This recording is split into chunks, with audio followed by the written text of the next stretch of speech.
deal with more freeze.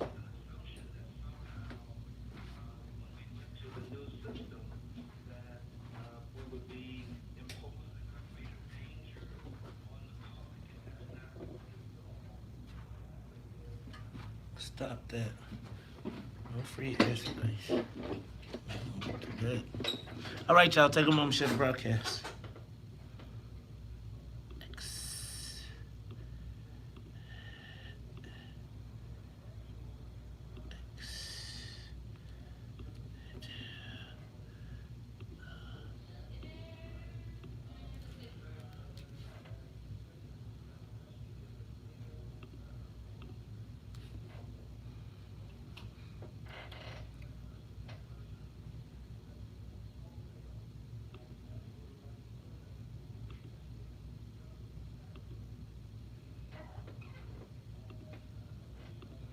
Okay, what am I doing?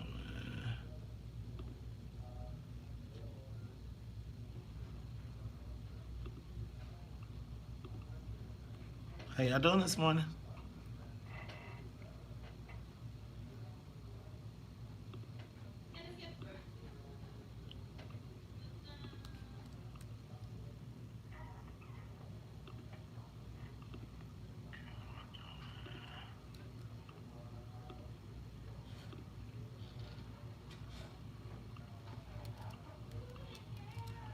How y'all doing this morning?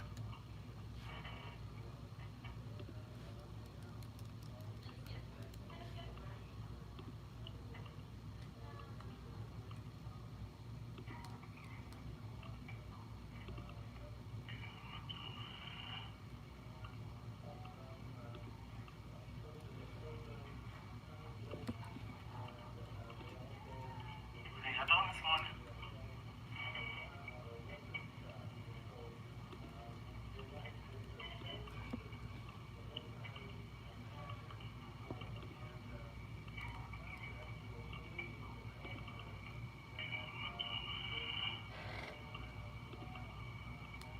How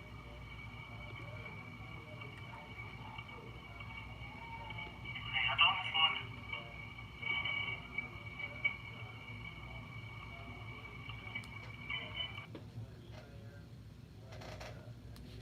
Oh, it's replaying itself.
Okay.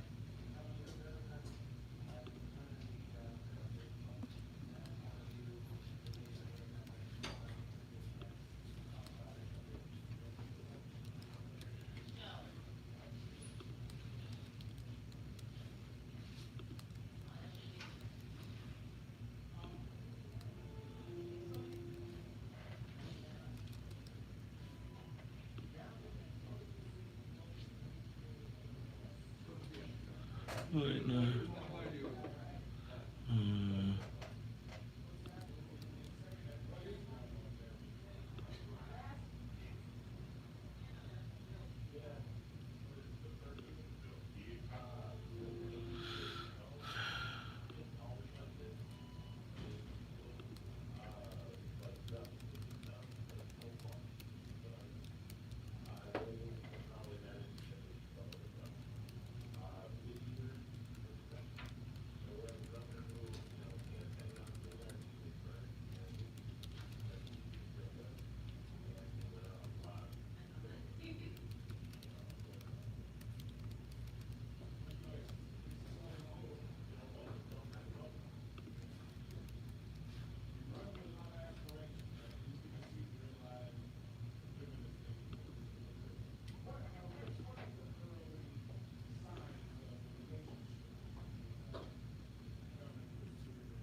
All right, y'all.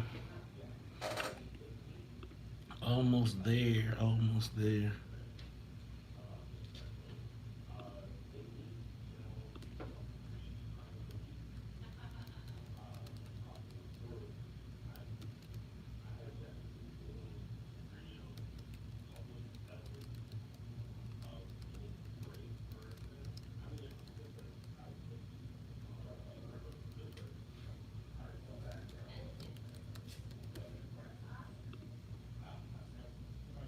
Post.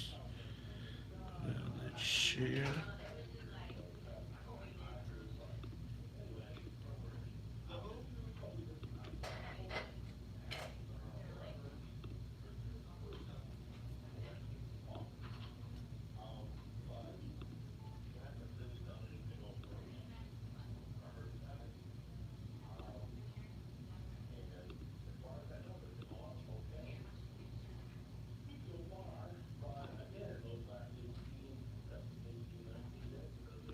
All right, y'all. I'm ready. We are done, up, rocking, and rolling. I'm excited. I got everything done. Y'all take a moment to share the broadcast.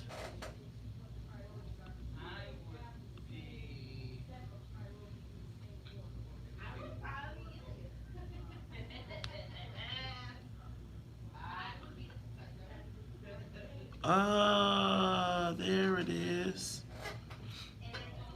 Okay, there goes my. There it is. All right, all right. What's up, Sonia? What up, Leah? What up, Dennis Evans? What up, King? Mufasa Red? What up, Laverne Smith? Bolingbrook issue.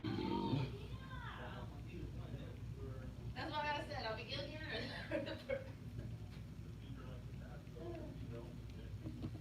Take a moment to share the broadcast. Share.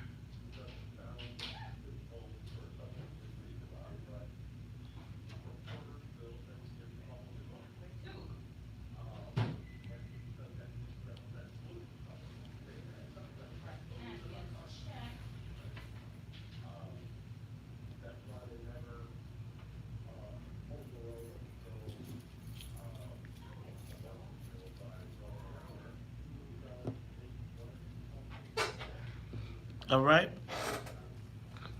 What up, Dennis? What up, Kang? What up, Laverne? What up, Christian? What up, Mike? What up, Aunt Tennille? How y'all feeling this morning? Y'all ready to rock and roll with us? We getting our groove on.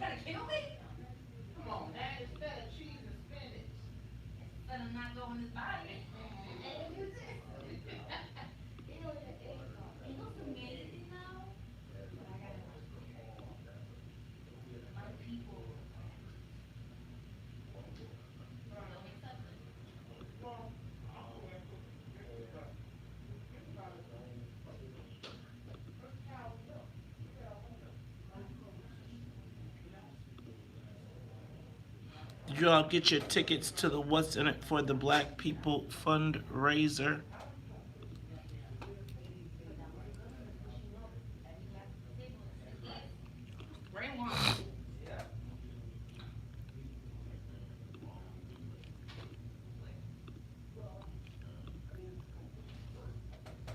What up, Eddie?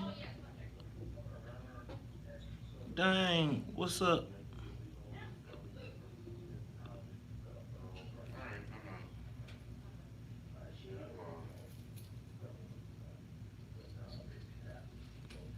What up, Raymond Hubbard?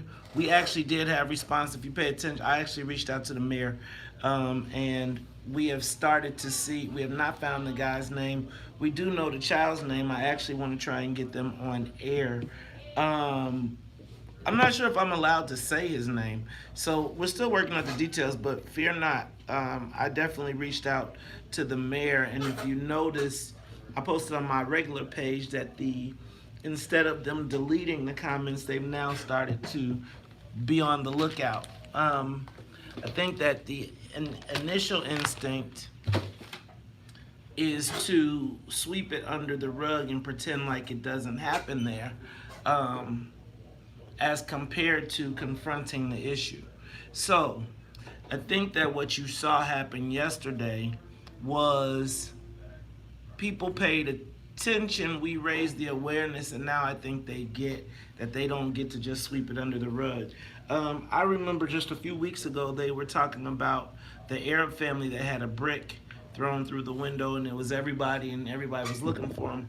So I think that what we have to do is draw attention to these issues and let them know that even your, as you know, I consider myself um, a friend of the mayor of Bolingbrook, but I also care about my community, and so I at least like to give people the opportunity to try and address the issue before we body slam them. Now, that stated,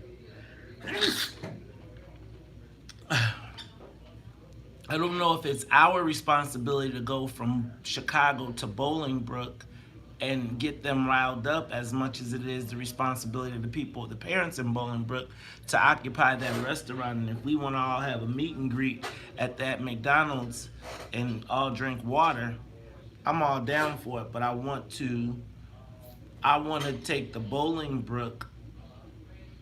I want those people to ask for us for our help. How do I put it? I think that you have to understand that some people are like, you know how we automatically judge our kids, our young people, like we did downtown. I think we got to figure out a way how the best way to interact is. So we'll stay in contact with everybody, but know that I think those parents need to take action and let people know that their kids will not be just victimized, and whatever we need to do to support them, we do that.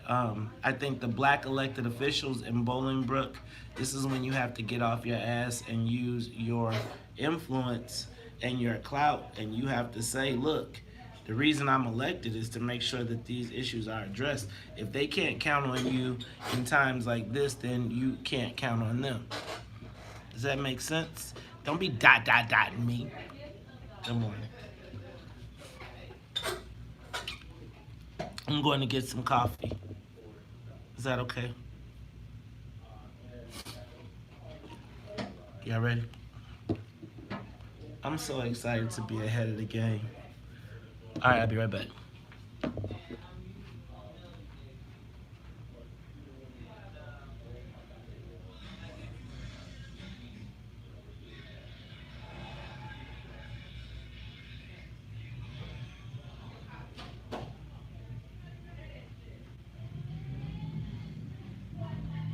I take a muscle-bound man and put his face in the sand. I'm the last mafioso, I'm an MC cop. Make you say, yo, LL, and do the wop. Yo, you think you can outride me? Yeah, boy, I bet, cause I ain't met a who could do that yet. Trendsetter, I'm better. My rhymes are good, I got a gourmet plate. That's as I wish it would, and I gotta join in there before the rhyme is over. You know I'ma win. Cool mazes a rhyme, so you better make way. You throw his body in the shot. They say the kid don't play. Slaughter competition, that's my hobby and job. I don't wear a disguise because I told the mob. Got a pinpoint rap that makes you feel crap. So many girls on my job, I think my phone is tapped. I'm bad.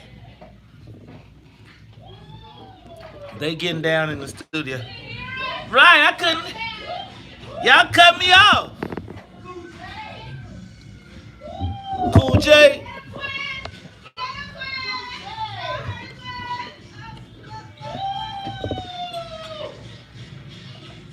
Sicing on my Sojak war, making sure you don't try to battle me no more. Been rapping 14 years, and even when I'm rapping, I'm being sincere. Chiefs can't win, I make them. My hat is like a shark fin.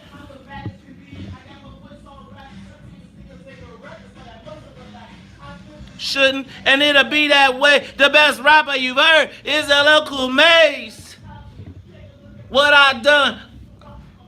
Cause I'm number one. Learn how to rhyme. I crush you like a jelly bean. I'm bad. Cool Maze. Cool Maze. Cool Maze.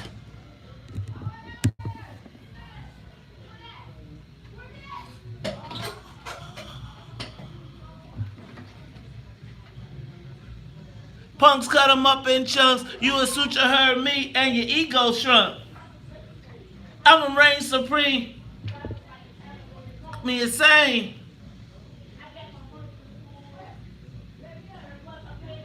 I can't hear it. And I done lost my, I gotta have my cue words. What's up, y'all? They trying to get me hyped up this morning. I had a bad attitude yesterday. I hope they don't cut us off. Facebook don't be hating. What's up, y'all? Y'all ain't ready. Y'all ain't ready for the WVON morning show. Hey, Blake, you see I rocked the blue and white today, right? You see? You see? Eat Cool Maze cookies, I'm bad! You eat Cool Maze cookies. You see I changed every J in that song to Maze. How y'all feeling? I need a...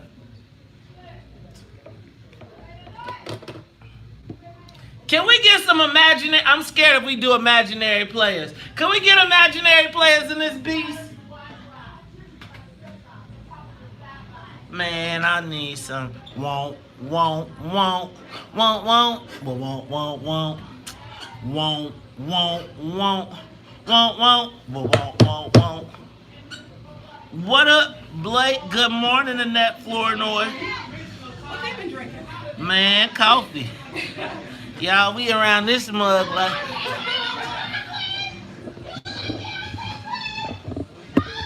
She trying to get her head a blow in the wind.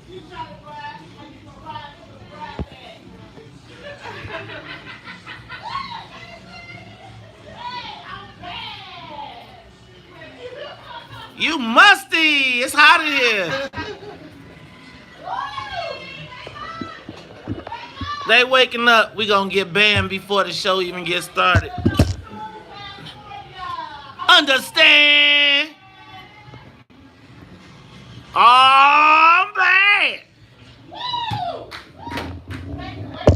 All right. Now forget Oreos, eat Cool Maze cookies. I'm bad. I changed every J in that song to Maze. That is my karaoke song. That's the only thing I do karaoke. My karaoke song is I'm sick of standing in lines of clubs. I never get it. It's like the bottom of a bottle and I'm never gonna win. It's life ain't turned out quite the way I want it to be. Man, I used to Nickelback, and then my other song is "Cause I'm a Cowboy on a pale horse I ride, 'cause I want it, dead or alive. It's all the same, all in the name of change." Y'all don't want none of that. Wasting away. Man, they tried to get crunk this morning.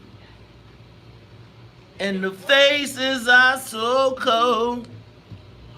You travel all night just to get back home. 'Cause I'm a cowboy on a steel horse I ride. 'Cause I'm on it,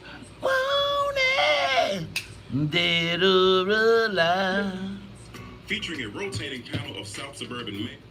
All right, y'all. Y'all want to take a... See, y'all wanna... I need some motivational... Bum, bum, ba-dum, bum. Or how about some... What you got in there? What you got in the bag right now I could get before we get the... Can we get some... I never meant to cause you any sorrow. I need some... You know what? You know what I need? Can we get Delirious? Do Delirious before the day starts. Before we go on air? Yes. Do Delirious on you.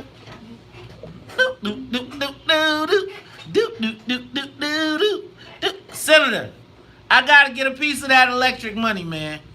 Come on, man. You gotta put your boy in on electric cars, man. I see you out there. I see you.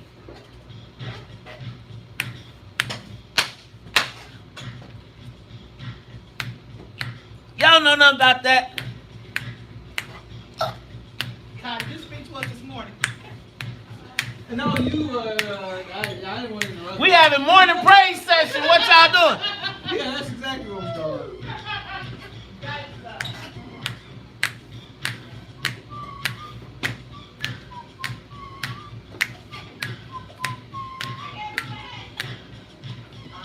Delirious when I'm yawning. So self-control cause I just can't steal. Just get locked in place. Stupid look on my face. When it comes to making out fast, pretty mama, I just can't wait the rest. I'll get delirious. Delirious. Delirious. Get delirious. When I'm oh, so weak, I just can't understand. Cause I'm in hot. Baby, you got to stop. Cause if you don't, I'm gonna explode. And girl, I got a lot. I'll get delirious. Delirious. Oh, it's time.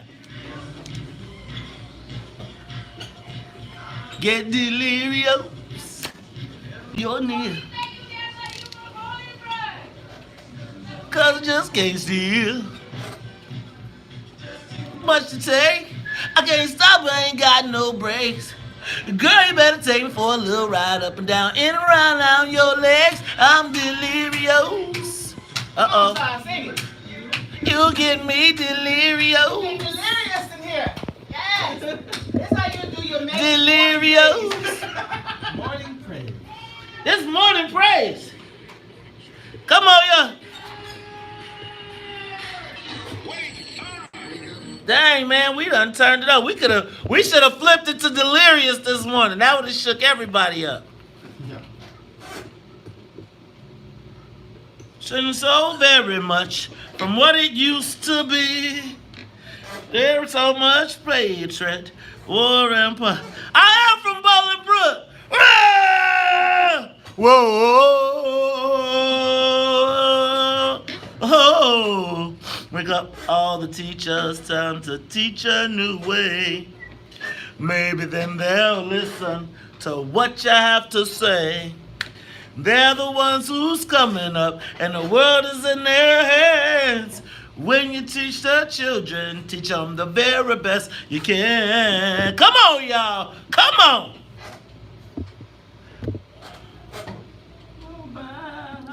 Senator, you got to get them in my newsletter or something, man. Need some help a brother out. Can't keep it all. You know you my only guy on there.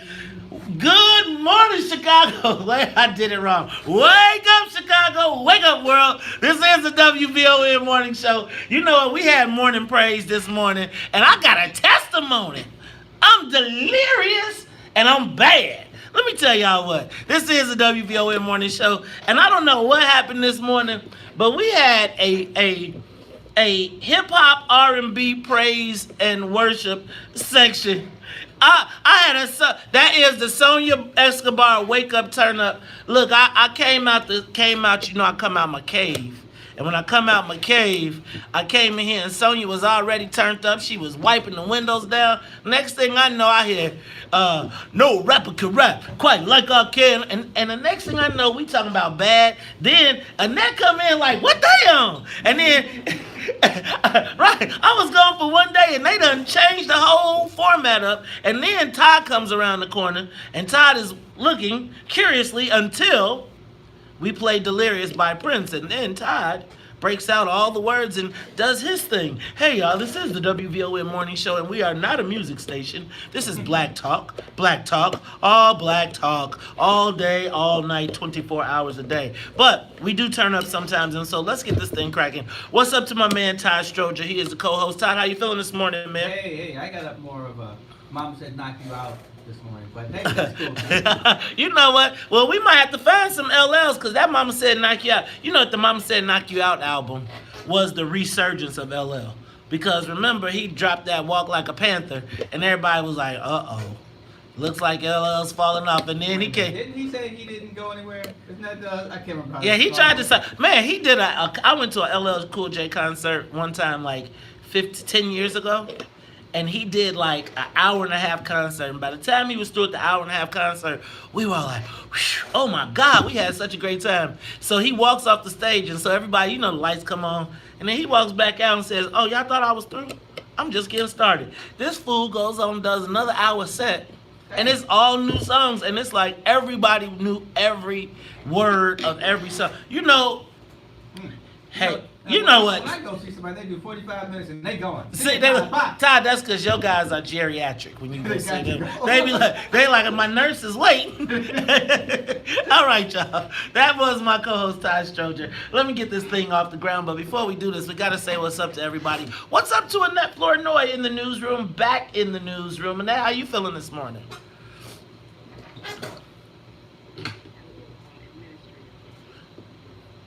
You know how those administrative days, the paperwork. You know, sometimes it just sucks to be an adult, you know? And it's like, I hear all those kids out there, don't you use that word, kids. But I am going to tell you that you better, all those kids whose parents are forcing you to listen to us this morning, you better savor the time that you are a young person, because I'm going to... And, you know, can I tell you what? And then when you're an adult, does it seem like to any adult that it's like when you waiting for your check, the times go slow, but when the bills are coming, they come fast? How it seems like you got a simultaneous fast and slow going on when you're an adult. Amen. It's like the checks can't come fast enough because the bills just don't seem to stop. Young people, when your parents say, you better be happy, trust me when I tell you, you will be happy. I enjoy being an adult, but boy, some days this show was great to be like, Ma, take care of that. Ma, you got that? All right. I enjoyed my childhood. But just like you said, you enjoy when you have that adult freedom. Yes. But you look back and you realize that, wow, that was nice not having that stress. Right. And having to pay bills and all that stuff. And people can come and get you. And you think about all the things your parents had to put, you know, like all the things that your parents did that you just took for granted. I think like my son thinks that my credit card is just a magic. He's like, I don't think he connects that. Well, he's starting to connect. He thinks it's a well that just gets, in the middle of the night, it gets filled magically. Right. Well, he got his own. And he, you know, he went to that mug and was trying to swipe it. And I was like, you sure you match up? You mean it don't just work? Oh, no, it don't just work. Yeah, now, if you wanted to work some more, let me show you some work you can do. You gave a little math. Anything times zero yes, is zero. Is zero. Yeah. Zero. Hey, man, I got you $1 million times zero. Zero.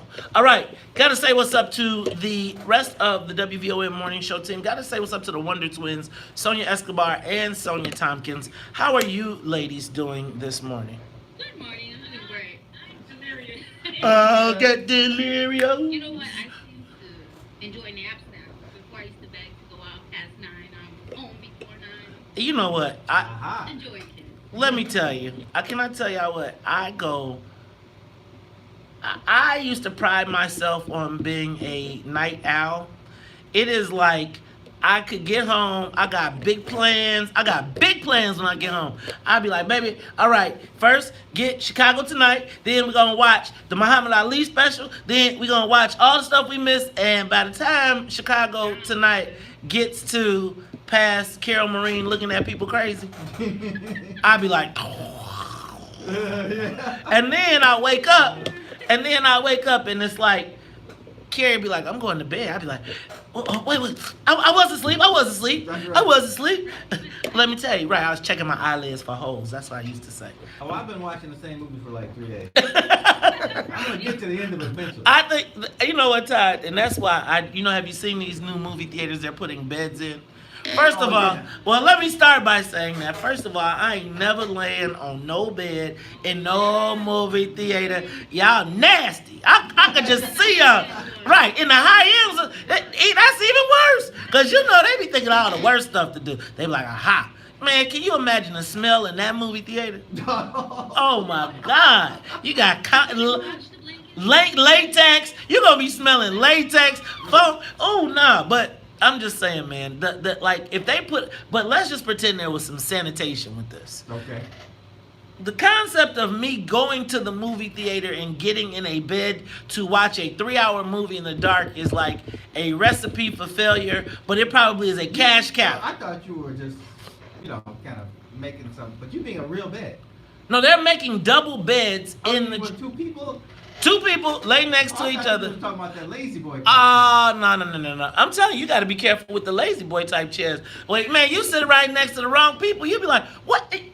Oh, my God. I think they got wise to it because they put space between the chairs. Now, like, if it's like a double chair couch thing where you can raise up the middle, yeah, they separate them. Because I'll be like, what? Some of the things people do in the movie theaters, I'll be like, what? Oh, my goodness. Is it, what is going on? I'll be like, you know what? Did y'all ever see that movie, The Deuce, the TV show, The Deuce? I can't even tell this story, but I'll tell it when we're offline. If you want to hear the story about what I saw on The Deuce, I'll tell you about that. But you got to watch it on Facebook Live or YouTube Live. Hey, y'all, this is the WVON Morning Show. We got the whole team locked and loaded. Let's get this thing to 50,000 feet. All right, now we're going to run through some of the quick headlines very quickly. Let's start by, how about the Bulls' 7th pick? All of that losing to get the 7th pick. All on my feed. Oh, my God. And who is Zion? Why is he a broken? Zion. Because Why are we upset about it? because Zion was supposed to be the next greatest thing to hit basketball since LeBron James. Yeah. He's a 287-pound brick of muscle that is playing basketball. But can I tell you what? He might be too big for himself, though. I think he's not going to be that well in bed. I don't think he looks awkward to me on the court. I don't think that in the NBA. I mean, I think he's 6'7", so he's not like extremely huge. And I think like when I don't know if he's going to be all that. He reminds me of like a Sam Bowie pick, right? Oh, I think of him being like a But Sam that Bowie. was all about injuries, though. Okay, well, whatever it is.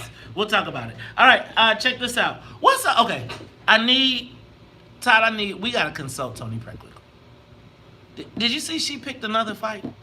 No. Who's Okay, fighting with? well, we'll talk about it when we come back. It's Talk Chicago 1690 Traffic and Weather is next. Plus, Todd, you are all over the news yesterday. Me? All over. You didn't see Crane Chicago Business, Robert Feeder, everything. Because, Todd, they announced officially you are the new co-host. And you know what? I had to get in the mix yesterday because I was like, oh, no, Todd, I ain't got the thick skin like you, so I had to get in. We'll talk about it all when we come back after Traffic and Weather.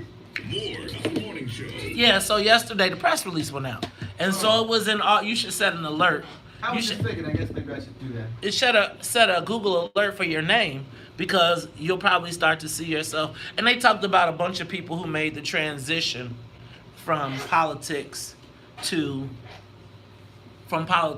radio or to media. And it's funny because I think we just assume that everybody knows that you've been here, Right.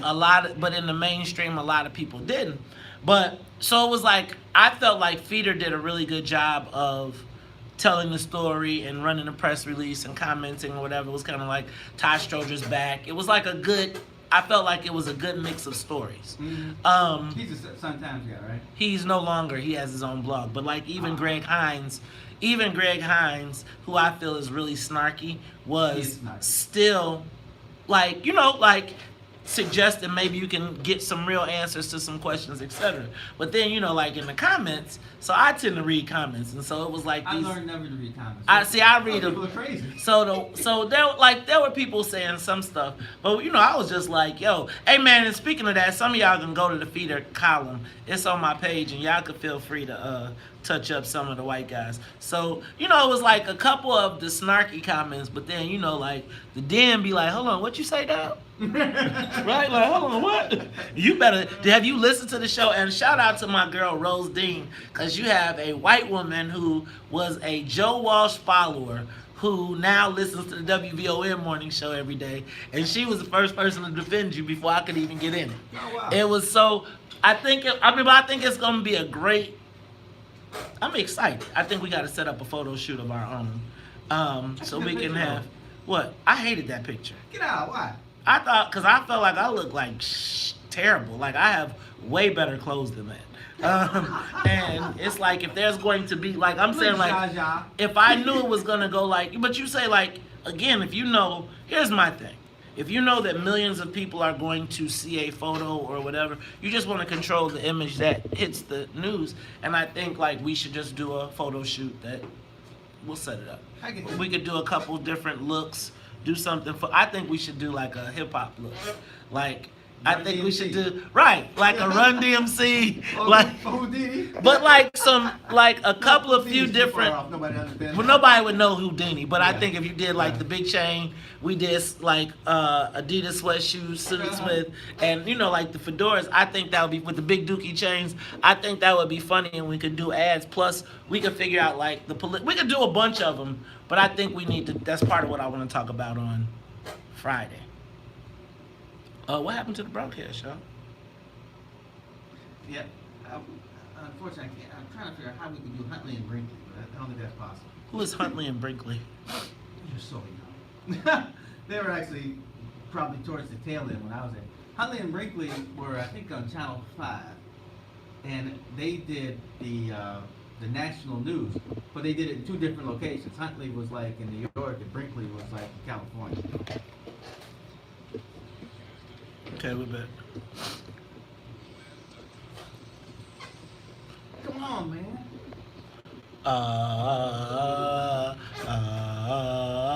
That's it.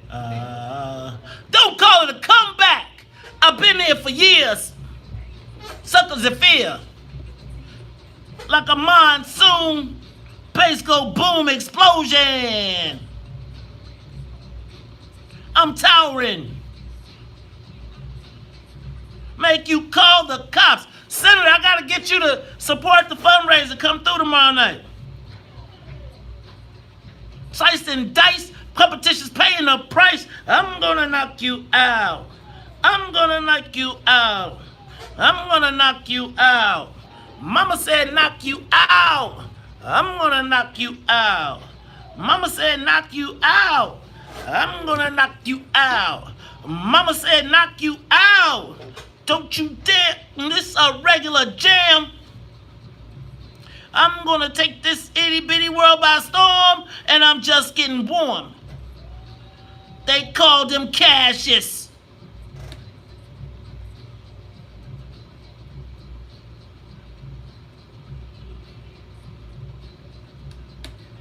Cause I might go blow.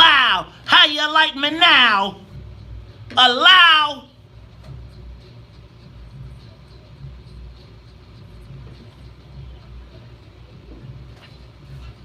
So you can say I'm shafting. You are tuned in to Talk Chicago 1690 AM. I'm your host, Mace Jackson. Got my man, Todd Stroger. Hey, Todd. Todd, take out that garbage. Hey, you know, now I get it. You like that because it's James Todd Smith. Hey, you know what? Can I tell y'all what? I'm a little nervous today. You know, today at 5 o'clock, I have to submit my paperwork. Candidate, 10th District State Representative. Hey, what can I do to get y'all to come check out the, it's on Friday. You think I can get some WVON listeners from the West Side to come out and watch the process? Cause y'all, I'm a little torn on this thing. Todd keeps saying that, man, I can't. He said I gotta ask permission to start a new family. You know, we gonna talk about this, but also check it out tomorrow night. So I'm gonna tell y'all just like this. There's a lot of candidates, there's a lot of people that hit us up and say when it's time for elections, hey man, how can I get the What's in It for the Black People endorsement? How do I get the What's in It for the Black People voters guide? How do I find out who to vote for? You know what, y'all? That has been a labor of love. It costs money directly out of our pockets. We print over 50,000 copies of it. We print it, we distribute it, we run a website. But we want to do more to support black candidates that put our issues first. So what we want to do tomorrow night, I'm asking everybody to come on out. You can go to the What's in It for the Black People fundraiser on Eventbrite. You can make your contributions there. You can bring a check tomorrow.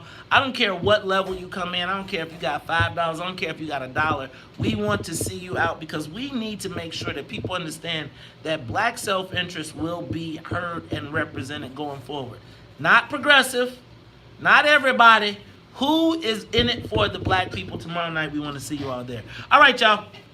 Todd, let me run through some headlines. Oh, so I said. I gotta give you a Huntley and Brinkley thing. This is Huntley and Brinkley ran from 56 to 70 on NBC, and it was first 15 and 30 minutes. But it was like Huntley was in New York, Brinkley was in DC, which would be kind of cool. That's what you should do one day. Go to DC. You trying to get rid of me already? You No. get the title. Todd gets the title. Now you tell me I gotta have a cable show where you are in one spot and somebody's in the other, and then you report on the local activities that are happening. You know what? I think we can make that happen. We just got to find correspondents and we got to get them all on Facebook because we can actually do that right now. And now that we got our TV and we could probably make all that happen. Was it David Brinkley? Yes. You know what? Huntley and David Brinkley. I didn't know Huntley, but I knew David Brinkley as another one of those news it guys. It stopped in 1970. I was 7 years old. Oh, in 1970, I was not even born. But I think you're right. I think he kept on working for NBC, which is probably why you know. All right, check it out. So I was telling you before we went to break, Todd, Tony Preckwinkle is picking another fight. And I don't know why you pick a fight with Maria Pappas.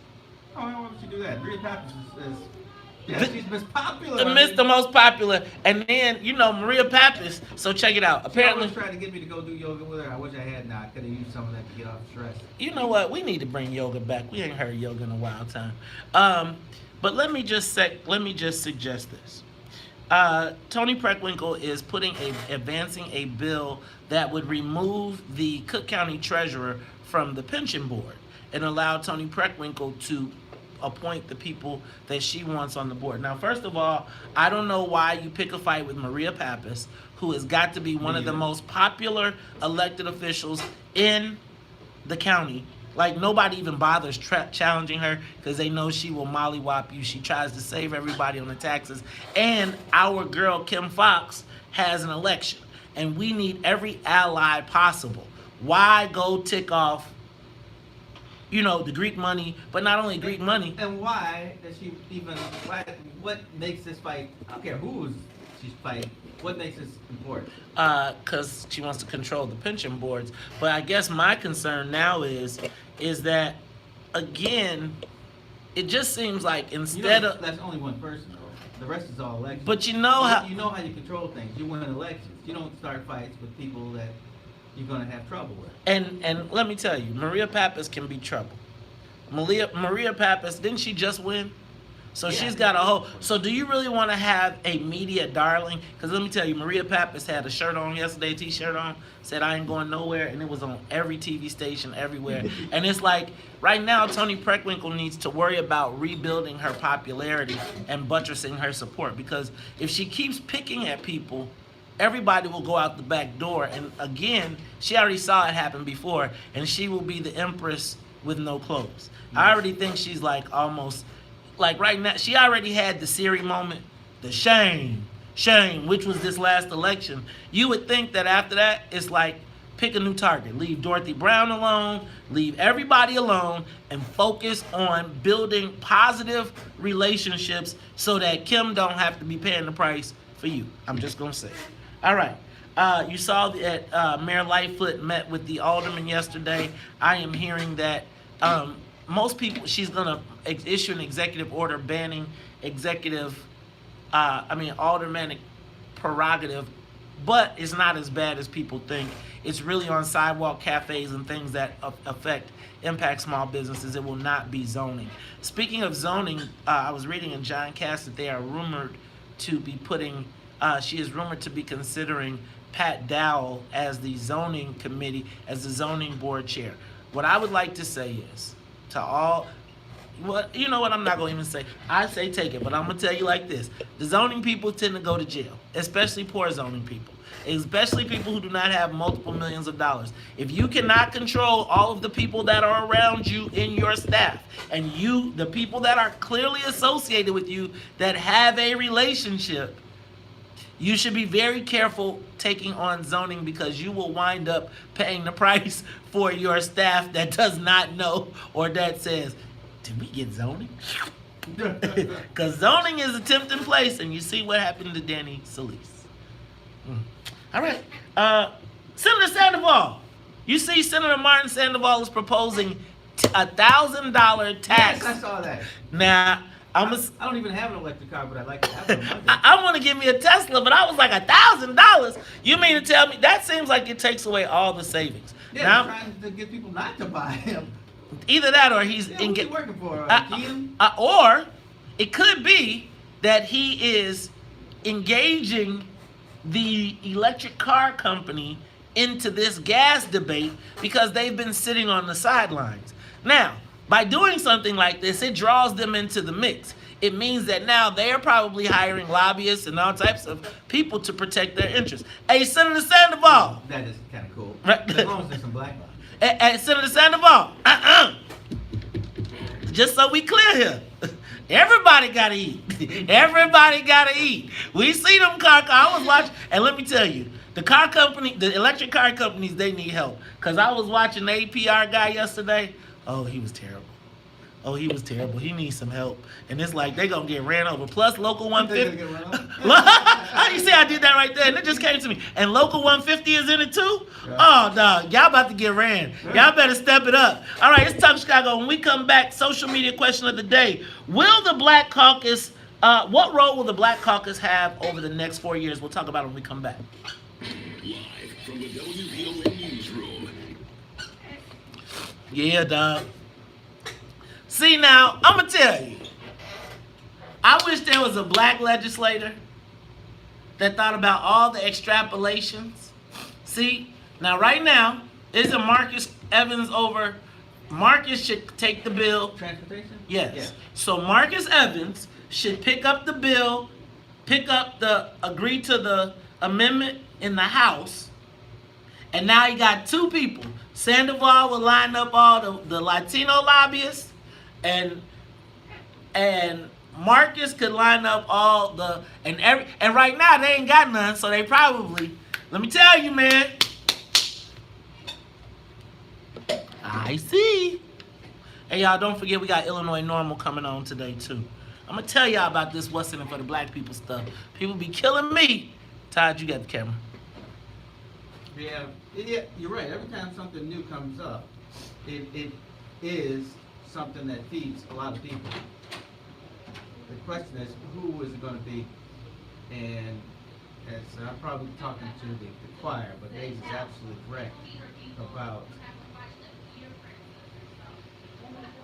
certain groups take over everything, and they got all the black people. Like the black people are feeding them, but they're not feeding the black people, like the black lobbyists are. So hey, this is a great issue. So think about this. Right now, there should be somebody black who should pick up Tesla. There should be somebody black who picks up GM, Mercedes, all of them. Now, probably what they're going to do is all the people that are developing electric cars, because remember, everybody's moving towards electric cars. So, essentially, the motor companies would be lobbying against themselves. But what better way to get Elon Musk to come kiss your arse than to be like, man, I would have put a $5,000 tax on them mugs. I would have been like, you know what? You want to get an electric car in Illinois, it's $5,000. Guess what? Every car maker, every president, every CEO of every country, of every car manufacturer in the world would be right here in Illinois. All I'm saying is cut us in. Right, you forget what that costs. Man, I be needing some of them people. They should be advertising. Omari is good for that. See, here's the thing, Henry. It should be more than Omari. It should be Omari. It should be Larry Luster once he gets on his own. It should be Ron Holmes. It should be Kareem. It should be Paul Williams. It should be, for every freaking bill, it should be a black lobbyist on every damn bill. Every major bill, every single major bill. And that black lobbyist should be beholden to the community and be like, man, if y'all want to get this passed, you need to be advertising here. See, what happens is our legislators, black legislators, don't get the whole ecosystem. So when AT&T is saying we're offering you a community program to do it, what you're supposed to do is say, okay, we'll do this community education program, and you're supposed to hire a bunch of people. You're supposed to use that budget to get people in your community work. It's like we don't get the game at all. At all. They come and say it's a community education program. We got a community education program for every legislator. Let me tell you what they do. Let AT&T throw it instead of saying, we want this company to throw it. Let me tell you, we don't say, to get this bill passed, you have to build community support. So you have to advertise. You have to know all of the guys. We don't have an ecosystem that we feed. And so, that's why the black people are always reliant upon the white lobbyists. Right. Now, I'm going to also say that I've been trying to get people to talk about this cannabis thing that is going on down in Springfield. Right? And I can't seem to get any traction. So guess who called? Guess who did decide they was going to talk about it? The white people. Now, I'm gonna stop right now because my coffee is kicking in and I'm already too amped. Take a moment, share the broadcast. We're gonna be talking to Illinois NORML today. Hit that door, Todd, please.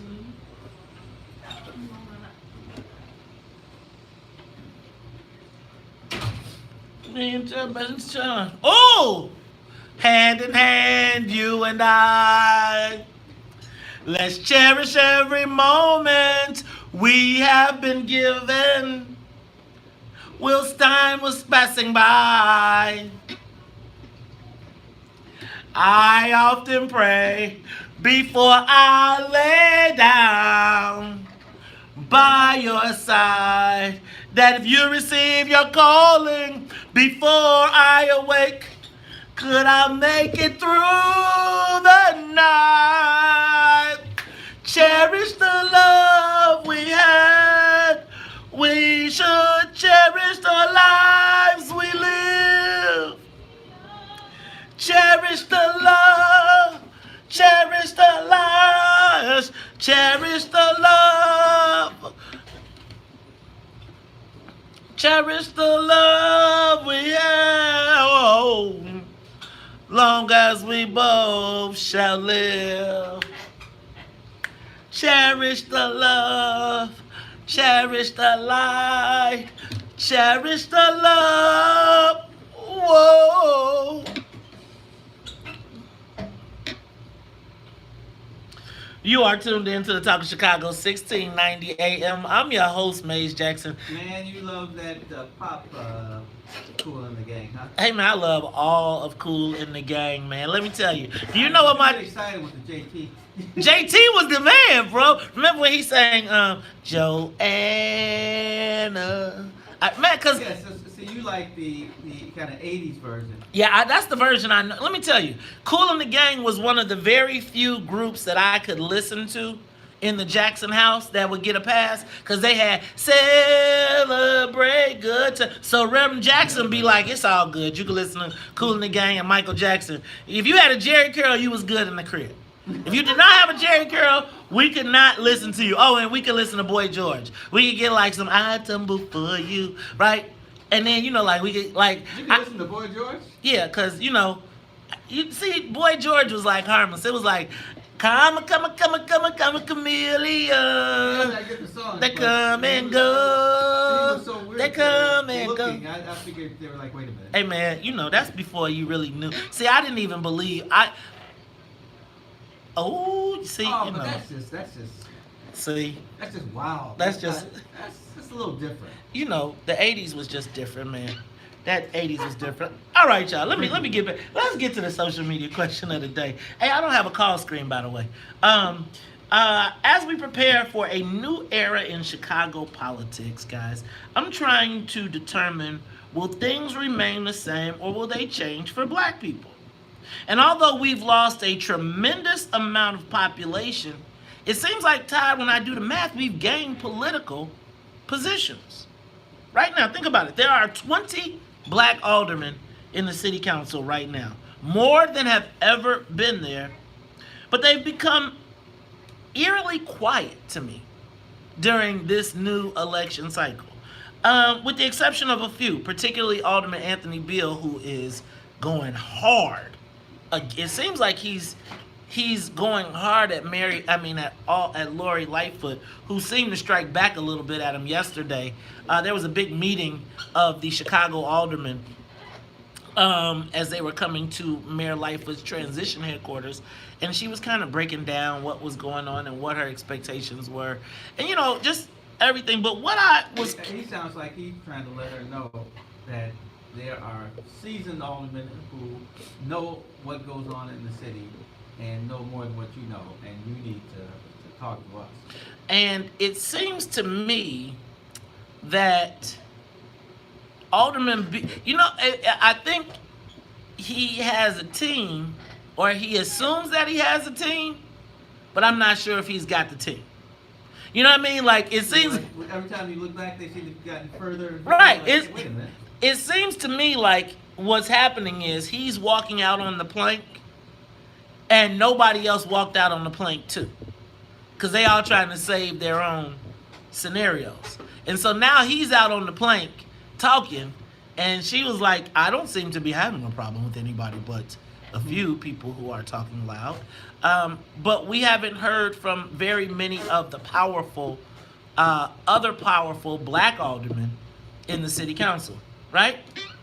So, Todd, I am wondering, though, with 20 black aldermen, I see Carlos Rosa Ramirez is already proposing reforms and everything in his new role, but can the Black Caucus wait can the Black Caucus afford to wait for Lori Lightfoot to come up with a plan for black people? Or do we need to come up with a proactive plan? So, social media question of the day is, what role will the Black Caucus play in the next 4 years? Todd, 20 black aldermen. 20! That's more than in history. 20! Definitely. That's 6 away from a standing majority. 10 away from locked out. But it doesn't seem, you know what I have not seen? A statement from the Black Caucus. I haven't even seen the Black Caucus is mentioned in the paper as a group. Like, I think that the most dynamic change in city council with all of the changes is the black majority. Like, there's only 11 white aldermen. Think about that. There are 20 black aldermen going into a remap where we should be losing power. Now, Lil Birdie told me, here's what I think. I think Michelle Harris is going to be safe. I think because the rules committee, I think there needs to be stability in rules. Because rules is where the map will be made. That's where all of the rules and the sets so we need to stay in control of that. Right. Right? Because I'm going to tell you like this, when we do this new map, the black folks need to be smart enough to start jamming up the white folks. And jamming up, like, if you got the control of the map, we need to be in control of the map. We need to plot out our future. Right. We need to determine, in the city council map, we don't need to be if you have the majority, Todd, I'm sorry, if you have the majority, I'm not sure why the Black Caucus should lose any wards. I'm guessing that maybe the white aldermen need to be figuring out what they're going to keep. But I question. Yeah, but you gotta draw it with population. I mean, there's things you just have to have. You gotta have people. And I agree with you on the people component of it. But I am wondering, even with having the people, being smart enough, it's black people on the north side. There's a lot of black people on the north side. So do you draw a map that allows Matt, what's his name? Not Matt Murphy. Matt, O'Shea? no, the new North Side alderman that's black. Matt Martin, is it? Martin, yeah.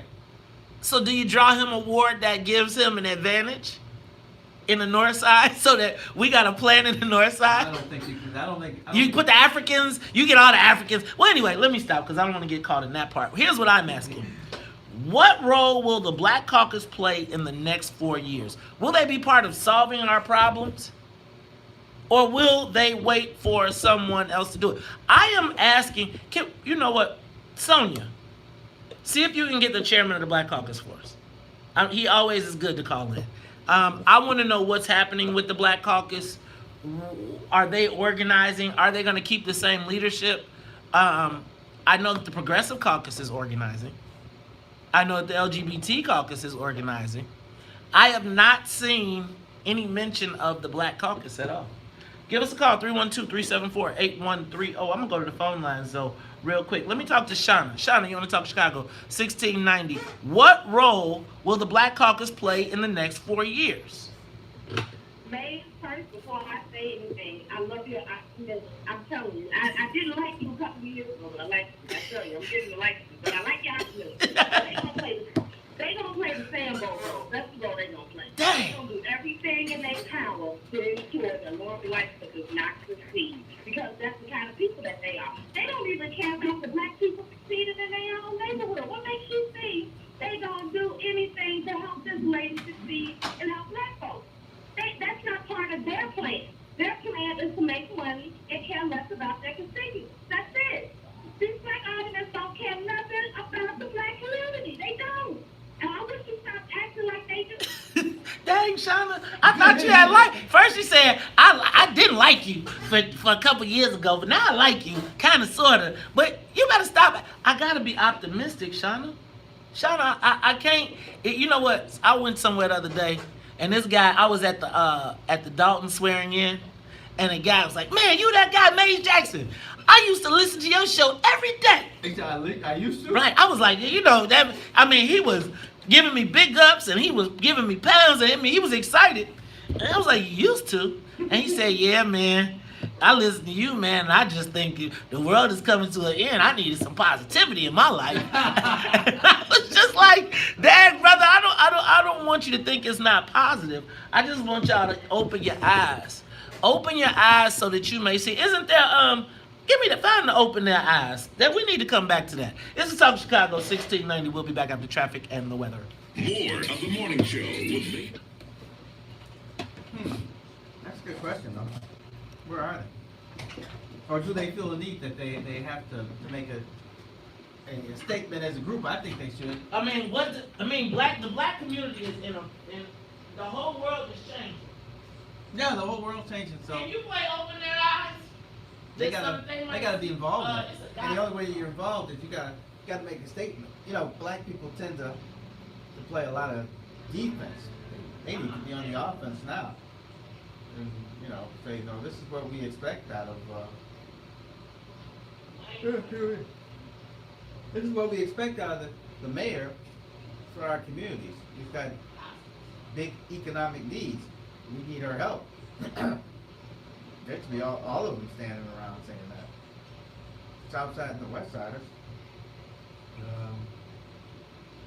Yeah, you know, you in a way, what they say, you're complicit by your silence.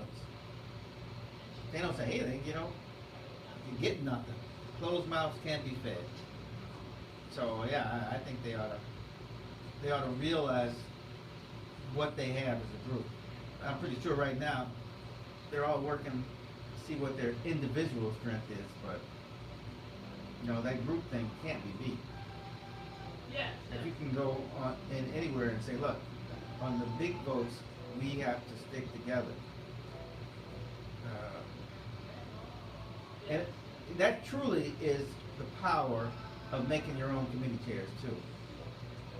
Because you can bet that in the past, people are afraid that, oh man, if I didn't do everything the mayor said, or if I said anything against what their position was, they would take my It's the committee chair. Gospel Club.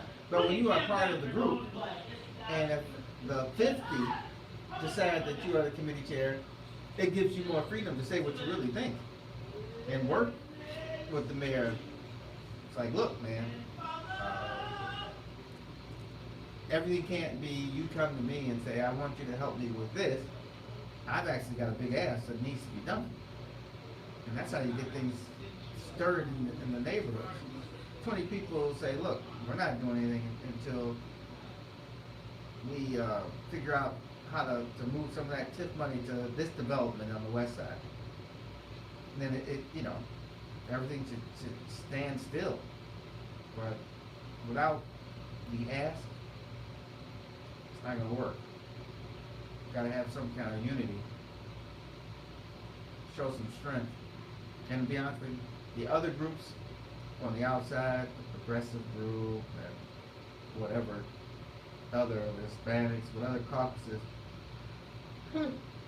there may be, they will see that as a sign of strength. And that's what politics is like. They like strength. They gravitate like moths to flames to strength. If the caucus shows that they are united and not easily picked off, and I'm not talking about every issue, you just got to be united about certain things that will show that you mean business.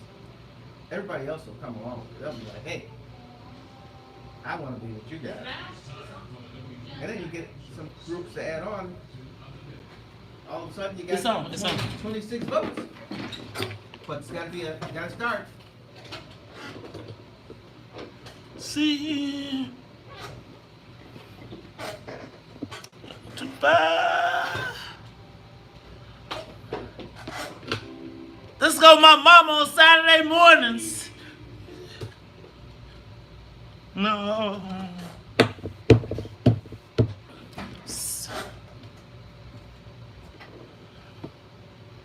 Thy love and peace. Let all stench cease.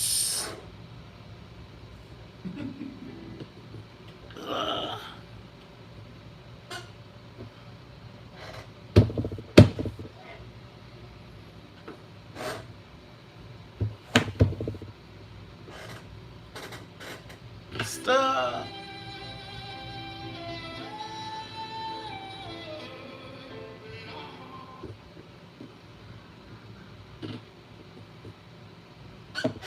All right. Oh, open up.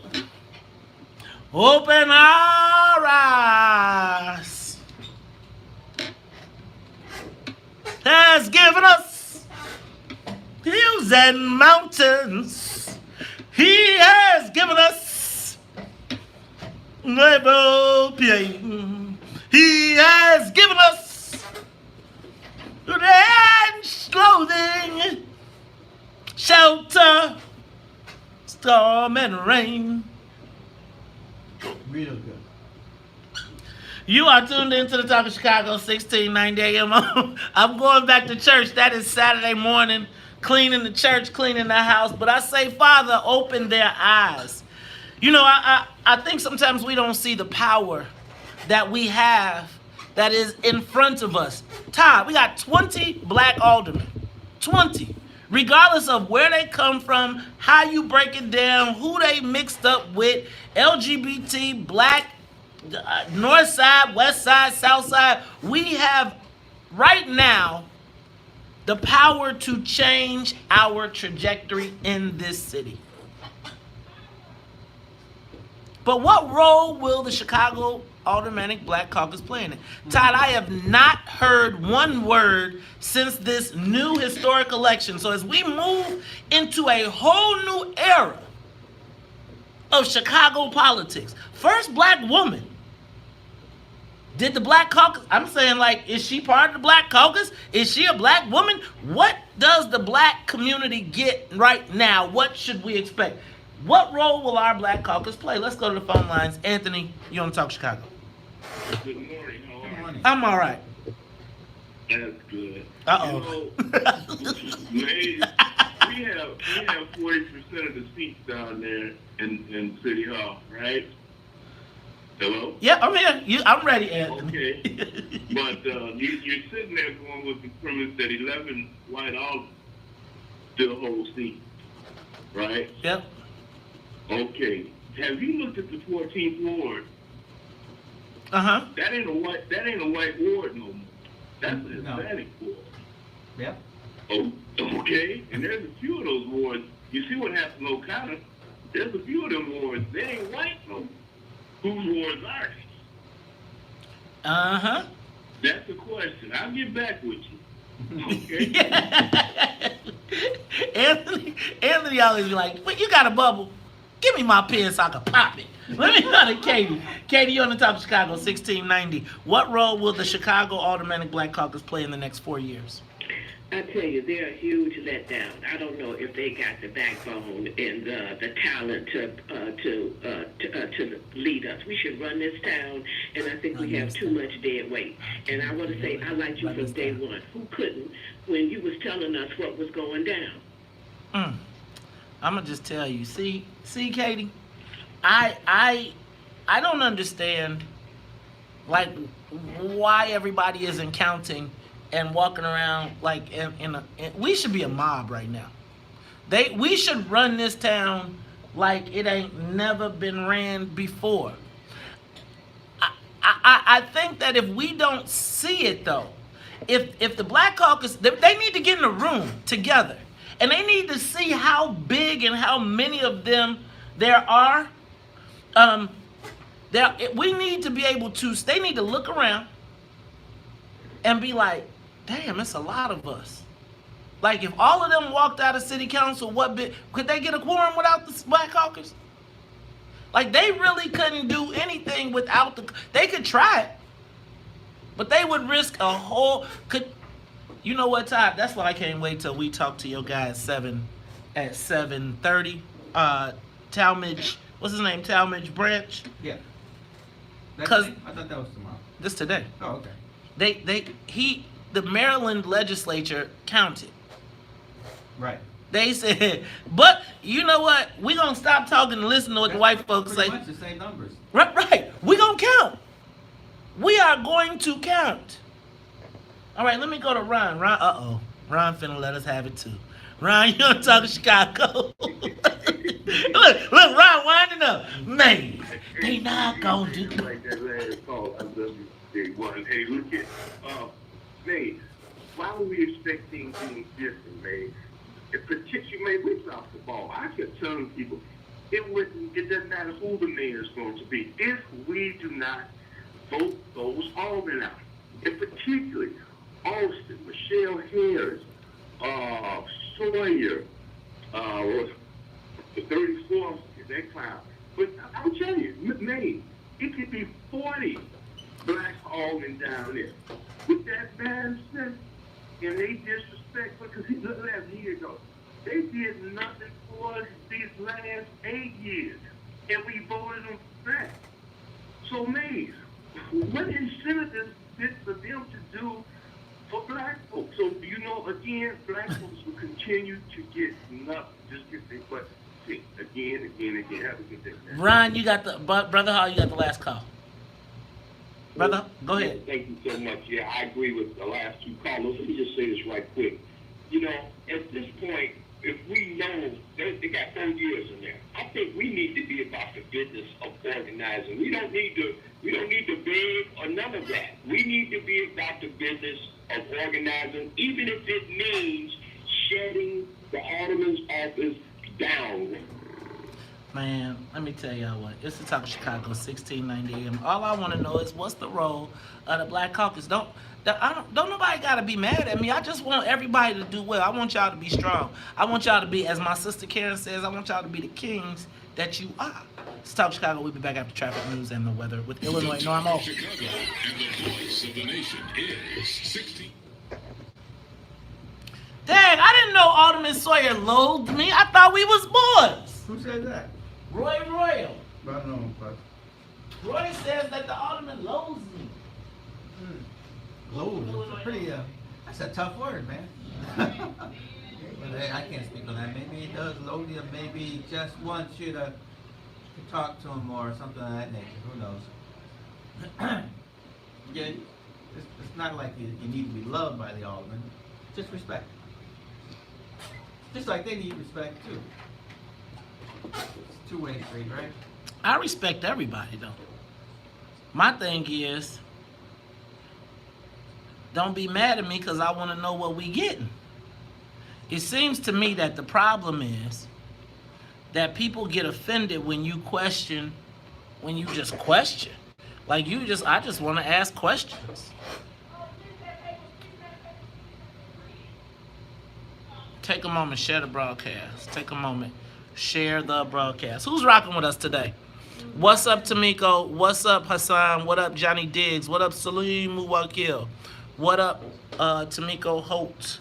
What up, Royal Jackson? Why does he load me, man? What up, Alvin? What up, Sharon Ugochi? Are you still in Maryland? What up, Tamiko? What up, Kang Mufasa Red? What up, Kip? Look at that, Ty. See? You got Kip watching this morning. Holy moly. My man Kip. What about Jonathan Boston? What up, Jonathan Boston, Tom Watson, Hassan El Amin? Don't forget, I want to see all y'all at the fundraiser tomorrow. Leslie Kane, I owe you a call because I got to check those emails Tennille told me. So let's follow back up this week. Hope to see you tomorrow. What up, Alonzo Johnson? What up, Howard Trout? What up, Laverne Smith? What up, Denise Fields? What up, Diane Scott? What up, Leslie? Diane, tell the big guy, tell them big dudes send us some of that bag. It's a little printout, it's not a lot. What up, Steel Stovall? I'm going more than just this though. I know, I'm sure. Okay. Yeah, you know that thing was so long, I think. What up, Pat Doherty? Can I tell y'all what? Probably the #1 numbers dude in the game. Pat, I'm gonna need you to do the numbers on my race for 10th District State Representative. But smartest numbers guy in the game, man, Pat Doherty. Shout out to Bueller. What up, Howard Trout? What up, Maurice Newman? What up, Daryl Wallace? What up, Clifton Johnson? I hope I see all y'all tomorrow. And if you from the den tomorrow, you gotta put your real name and your Facebook name on your name tag. What up, Yashika? What up to my beautiful, lovely wife, Commissioner Carrie Steele? What up to Double John J. Joyner? Shout out to the Double J. Happy for you, man. Glad to see your mom at the crib, man. What up, Michelle Flagg? Henry Hartsfeld.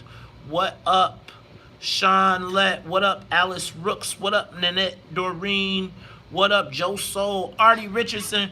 Bolingbrook Raiders are still the greatest.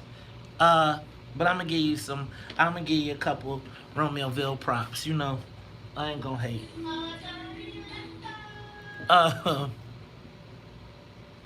What up, Deborah Roberts? What up, Cynthia Parker? What up, Alfred Keano? What up, DL Banks? What up, James Shotwell? What up, Carmen? What up, Tiger? Dag Tennille, don't be die me. What up? Corey Ingram, what up? Man, I've been hearing a lot of commercials about that weed stuff, anti-weed stuff. So, look, man, he better get on the bender. What up, Brenda Rogers? What up, Janice Thomas? Shout out to my girl, Rose Dean, in the building. What up, Erica Swain, for real? What up, Daryl Stiff? What up, John Rembert? Shout out to Robert Feeder. What up, Hassan? What up, Felicia Gaywood, Bolingbrook in the house? What up, Sydney Marcel? What up, Tamiko Holtz? I seen you. What up, JGB? JGB, for real? Y'all really got to get your brother. Y'all really got to give me some, you know what I'm saying? This stuff is moving too fast for us not to be talking about it. That's why I got Illinois NORML on the phone. It seemed like I got people clamming up on me. We try to provide the opportunities, but I got to talk to who I can talk to. What up, Raymond Hubbard? What up, Joshua Gray? What up, Tammy Jackson? What up, Kimberly Patton? What up, Brandy? Brandy, you tell Sean we still, even though he donated the place, shout out to the Dyes and the McClendons for donating the space for the What's in It for the Black People fundraiser tomorrow. You tell Sean we still want a big check. Shout out to my boy Dominique in the building. Man, hey, Dominique, tell your old man, you know he rich. You got to write the big check. Tell him, say, Dad, you got to write the big check. Shout out to Susan Nye Black. But I hope to see all y'all tomorrow. Tony Romero, what up? Senator Senatavius, cut the brothers in. Cut us in, man. Gotta have friends everywhere. I'm gonna tell y'all, Senator Sandoval, one of the first people to be down with the brothers, man. See what you gotta tell your guys, stop cutting the brothers out, man. Yeah, They he got- helped me on my Senator, you know what? Senator Sandoval is like, it's like if he's a friend of yours, that's a friend you want to have. I ain't gonna even front. And he has been down on a variety of occasions with black issues when no Latinos were. So that's why I don't never trip on him. But you got to cut the people in, man. Because you know, we need us a Senator Sandoval. That's what we need. We need us. Black people need them a Senator Sandoval. Close that door, because Senator Sandoval, look, man, the president of any company knew when they was walking past his office in Springfield, they had to go all the way around because they knew by the time they came to his office, he was getting it all. Not afraid. Oh, no, we can't get that. That's the kind of senator you want. What do you need?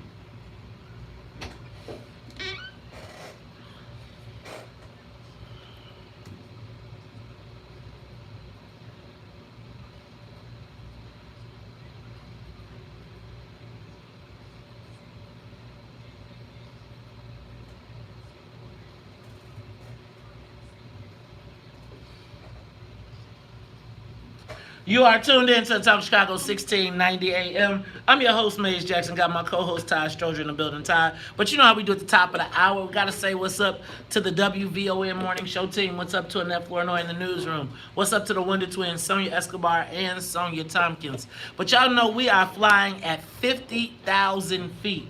That means we are super, super, super high up in the sky. See how I did that right there? Well, while we are way up high in the sky, what more appropriate time to talk about what is going on in Springfield, Illinois, as it relates to the legalization of cannabis? Now, I'm going to tell y'all,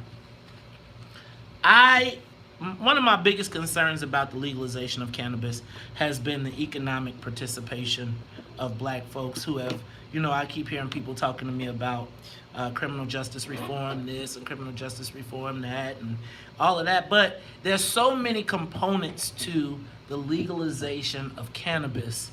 I thought that it was important for us to talk about, and I plan to do a series on the legalization of cannabis, and we'll talk to a variety of stakeholders, from the companies to the advocates, etc.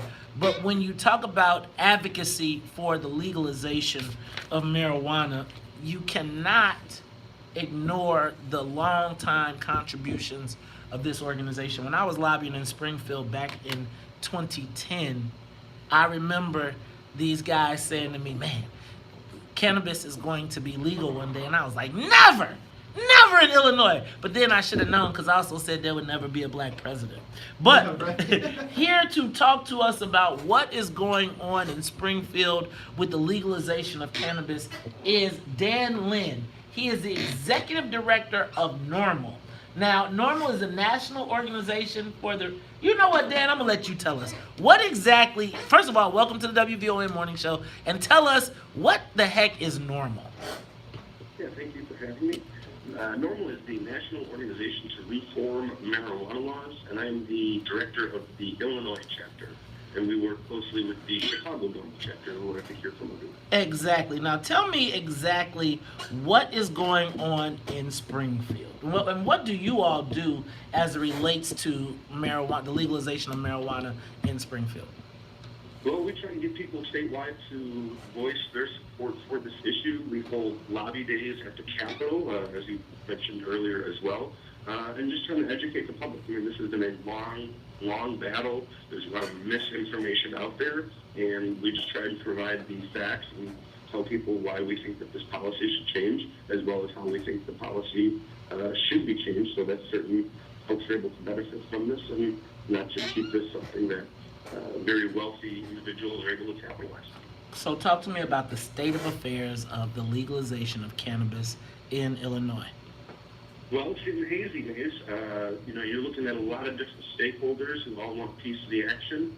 You have the law enforcement community who is up in arms about this, like they always are when it comes to reducing penalties for just about anything. And the state needs this money. The state needs to create these jobs. And it's a matter of trying to find that perfect balance of creating a robust industry that will allow people to get involved with it, as well as not scaring away the people who think that this is the devil's lettuce. The devil's lettuce. So talk to me about the misconceptions of, let me back up. Tell me, what does the current legislation in Springfield seek to address when we talk about the legalization of marijuana? What are the pillars of this legislation? Well, there's a couple of bills out there, actually. One of them that did not get very much attention would actually make sure that 51% of all new licenses go to communities disproportionately harmed by the war on drugs. However, that does not look like the legislation that's going to be advancing. The legislation that everybody is talking about would create a social equity program that would try to help people who have been harmed by the war on drugs get involved in this new industry. It would provide loans for them. And then one of the more contentious aspects of it that we may see get removed already is for people to be able to grow their own. Now talk to me about the growing of your own. Why is there such opposition to home growing marijuana? Why is it looked at, if this is going to be a legal product, why is it looked at differently than, say, for instance, making your own wine at home or brewing your own beer? Well, cops are afraid of these plants. Trying to get people to understand that somebody being able to grow 5 plants in their home, for whatever reason, law enforcement is terrified of it. They think that this is going to lead to widespread abuse and an illegal marketplace, and there's already an illegal marketplace for cannabis. So, allowing people to grow their own is something that we think will help keep the prices of this product, when it is legalized, in check. We also think that people who want to know exactly what they're getting should be able to grow their own. But if we look historically, it took 40 years after the end of alcohol prohibition before people could brew their own beer or make their own wine. So we don't want to have 4 decades before people can grow their own, even if they legalize it tomorrow. Now, so it seems to me that when I saw the opposition to home growing, there seemed to be a lot of racial stereotypes that seemed to be woven into this narrative. The Westchester police chief, or is it the Westchester police chief, said that if home grow was allowed, there would be Chinese, Mexican, and Jamaican drug cartels. Have we seen any evidence of that anywhere else? Not that I'm aware of, and it's interesting that he didn't bring up any of the white organized crimes. He only brought up... Mays did say he was from Westchester. He's from Westchester, man. What do you expect? Yeah, it's almost a dog whistle. I don't know that anybody has called him out like you just did on that, but it was something that I definitely noticed as well. Yeah, Dan. It seems to me that there is a stigma, and I'm gonna be honest with you. I remember when this industry was first being created, and there were people trying to encourage black money, the people with black money, wealthy, to invest in the industry, and it seemed like they were scared because they were like, nah, this seems to be a trick. How do you overcome the stigmas attached with this industry, particularly when we know that it disproportionately has impacted the black community? Well, I think that you need to help people understand that with any investment there's going to be risk, but with this one there could be some real significant payoffs from it. I mean, people want to get involved in the cannabis industry. Cannabis is already here, so just taking it out of the illegal market, bringing it above the table, this is something that people should be able to see that we are getting around the curve on. I don't think that cannabis is going to be illegal 5 years or 10 years from now in Illinois, so let's make this a legal product, and let's make sure that people who need these type of economic opportunities have them, and that they're not only encouraged, but they have a little bit of an advantage over the venture capitalists that are coming from Wall Street. Now talk to me real quick, Dan, about who are the key players right now?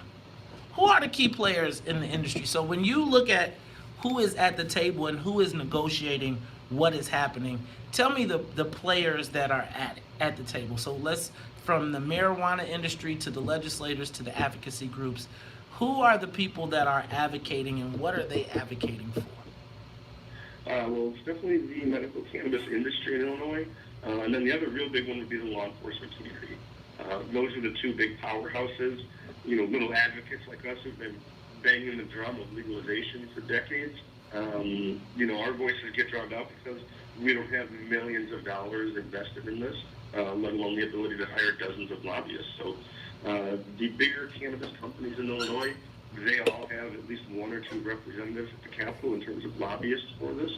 And then the law enforcement community, their word is taken like the gold standard at the Capitol, and they're out in droves about this. They are really concerned that legalizing cannabis is going to lead to complete mayhem and chaos in our streets and in our communities, as if people weren't already smoking pot in our communities. All right, when we come back, Dan, I want to talk about what can be the biggest wins. I also want to know who is playing in the game on the opposite side. So I know that we've got NORML, we've got Chicago NORML. Who is representing the black interests in this debate, and what are they specifically fighting for? Look, we'll talk about it more when we come back. I got Dan Lynn, he's the executive director of Illinois NORML. We'll be back after traffic and the weather. More of the morning show with Maze Jackson. So we asked for everybody to, we asked a variety of groups to talk about it, from legislators to advocacy groups, etc. The only person who really took us up on our conversation was Dan Lynn from Illinois NORML. I'm going to say that part of my concern in this process is the shroud of secrecy. This is a bill that is going to affect and impact everybody, and again, I'm always concerned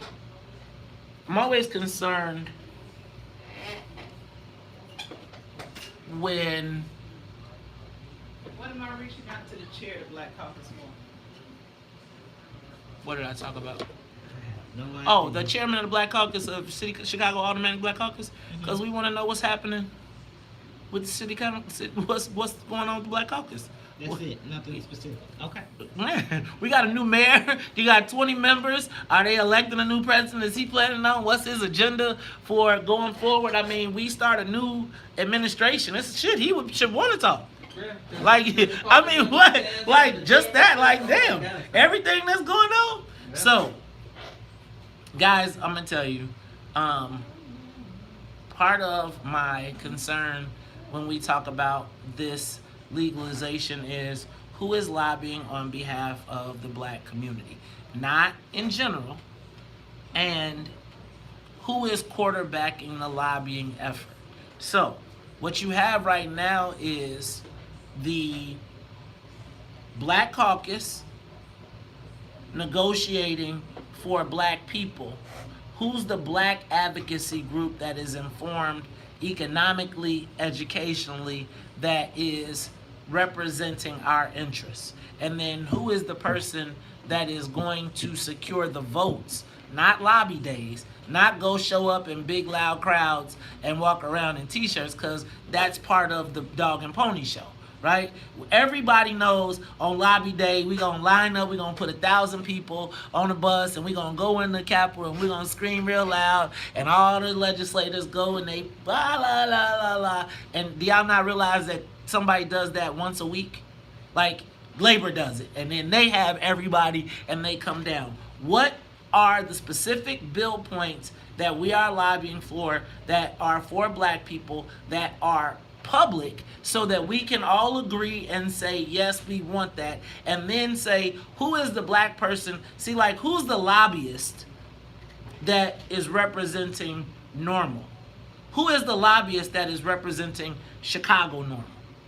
And what is on their agenda? So when they go and they lobby, and they're saying they are lobbying for this social equity, what are the bullet points that they are lobbying for, and who is responsible for going to get the votes? Who? Who has got a roll call that says, okay, we want 50% we want 20% participation at this level, this level, this level? Right? Who is the person that says, we have capacity and distribution, blah, blah, blah, blah, blah, we're lining these things up right now? And then saying, here's the ultimate what we want to come out with, so that we know when we finish passing this bill, we know that there is, these 5 companies are going to grow in the space. These are the people that are voting for it. We won't give you X, Y, Z unless you give us ABC. So, again, what I would say is Dan Lin was the only person who was able to talk to us about the issue. We called everybody. We reached out to everybody. The white guy called back. Okay? I'm just telling y'all.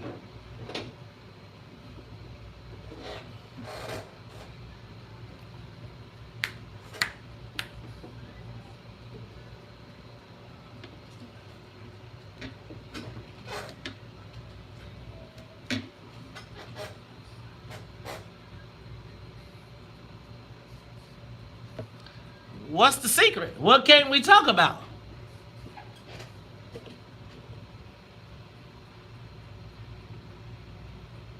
I think about when we first started, everybody wanted to come talk. They wanted to come on the morning show. The challenge becomes when you get co-opted and they say, don't talk to him because you're going to get in trouble, and then I'm going to lose mine. And then that's what winds up happening. Bro, See, we suck you in. They want to hear a tough question. Huh? They want to hear a tough question. Right. They want a softball. Just toss a softball. Right. Exactly. You are tuned into the Talk Chicago, 1690 AM. I'm your host, Maze Jackson. Got my man, Ty Stroger, and we are talking to Dan Lin. Dan Lin is the executive director of Illinois NORML, and he is talking to us about the legalization of cannabis in Illinois. Dan, talk to me about so you told me who are so in lobbying in Springfield, there's the pros, and there's the fors and the against. So you told me who is against. Who's for? Who is the proactive lobbying? Who is lobbying proactively for the legalization, but for the recommendations that NORML is recommending? Who's your lobbyist? The NORML chapters are doing as much as we can. There's another organization called the Marijuana Policy Project. We got the ACLU with us. We got Chicago Votes with us. We're part of a broader coalition called Legalize Illinois, of which there's a dozen or so organizations, including ones like the National Association of Social Workers. So, we got a wide variety of people who support changing this policy. Unfortunately, we don't have as deep a pockets as some of the other people that are trying to make sure that their interests are protected. Got it. What are the biggest obstacles to passage, do you think?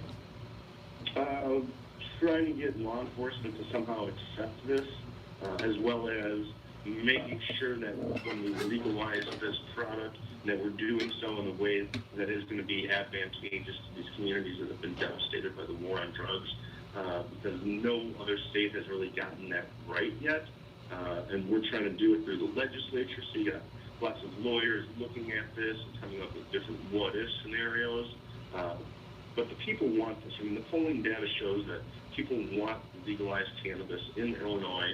It's not necessarily a matter of if, it's much more a matter of when. What type of money? Oh, go ahead, Ty. Dan, I don't know if you can answer this, but there's always a lot of interest in everything that makes a lot of money. Are there any groups who, and Mays may have asked this, but are there any groups who are advocating for black people, saying, are they going to be part of this process? When I look at like the casinos, it was like, okay, the governor picked 20 people and they're going to be rich. Is there any group who is advocating for making sure that, and I will also throw in minorities because Mays will take care of Yeah, I don't know if I care about the minorities. What about the black people?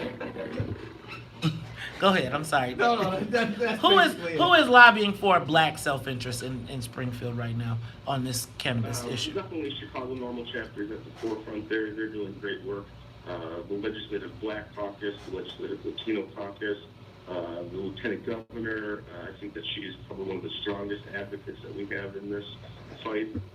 You got the Deputy Governor, Christian Mitchell. So I mean, we definitely have some heavy hitters there. But we also are up against some very powerful and deep-pocketed interests, as well as the ever-bearing law enforcement community who can scare people with just saying that this is going to be a bad product for everybody to have. Who's the for-profit black people? Who are the for-profit black companies that that could potentially benefit from this? In Illinois, I'm not sure that there's any companies anymore that are owned by minorities. So then my question would be, who are they advocating for? So are we suggesting that right now the advocacy on the black side is for creation of opportunities for people to get in the business as compared to growing businesses that are already in it? Absolutely. And that's where, if we look at the medical cannabis industry in Illinois, there's some minority people that work in the industry, but when it comes to the ownership, we're not 100% confident, but I would be very surprised if there was more than one or even two at this point that are actually owned by a minority in Illinois, and that's just unacceptable. Man, I'm gonna tell y'all what it seems to me. So you know what? Let me ask the last question. Have the rules been established? I've been seeing a lot of advertisement, etc., about being prepared. What are the rules that are established that allow us to start getting ourselves prepared to participate in these in the cannabis industry? Well, nothing has been finalized yet, but if somebody was listening to your show this morning and they wanted to get involved, they wanted to be ready for this. Getting your money ready, getting a location ready, and then looking at what is it that you actually want to do. Do you want to be a grower? Do you want to be a retailer? Do you want to process this into food products or concentrates? Or do you just want to have a transportation license? Each one of those look like specific types of opportunities, but each one of those are going to require some significant amount of capital. And unfortunately, the way that Illinois has done this in the past and the way that it's looking like they're going to do it in the future is that it's going to be extremely expensive just to get your foot in the door. And while the new program is going to have some opportunities for loans and waivers of fees, we're still talking tens of thousands of dollars, or in the case of cultivation centers, $100,000 licensing fee, just a piece of paper that lets you do business in the state of Illinois. Man, guys, my concern. So Dan, I am going to tell you, I am a little concerned that the boat is going to pass us. There's going to be a multi-billion-dollar industry created, and and we're going to be trying to put our $10,000 together to get this dispensary. What kind of money does it take, for instance? So if you could, let's say all licenses were waived. What kind of rules are in place when you say get your location ready? I know, like when I was looking for a location at a previous time, it couldn't be within 1,000 feet of a daycare. There were all of these rules. So are those rules established? Do we have a sense of what the rules are that we can be preparing for? Yeah, from what I've seen, it looks like they've lightened up on them a little bit in terms of how far you have to be from a school or a daycare. Right now, the only setback requirements that I've seen are that you need to be 1,500 feet from a current cannabis business, but then you also need to deal with the zoning at the local level, and that's where it can be extremely difficult, as I'm sure Tom Sturger can talk to you about. Dan, well, I am going to ask you my final question. Is this bill going to pass?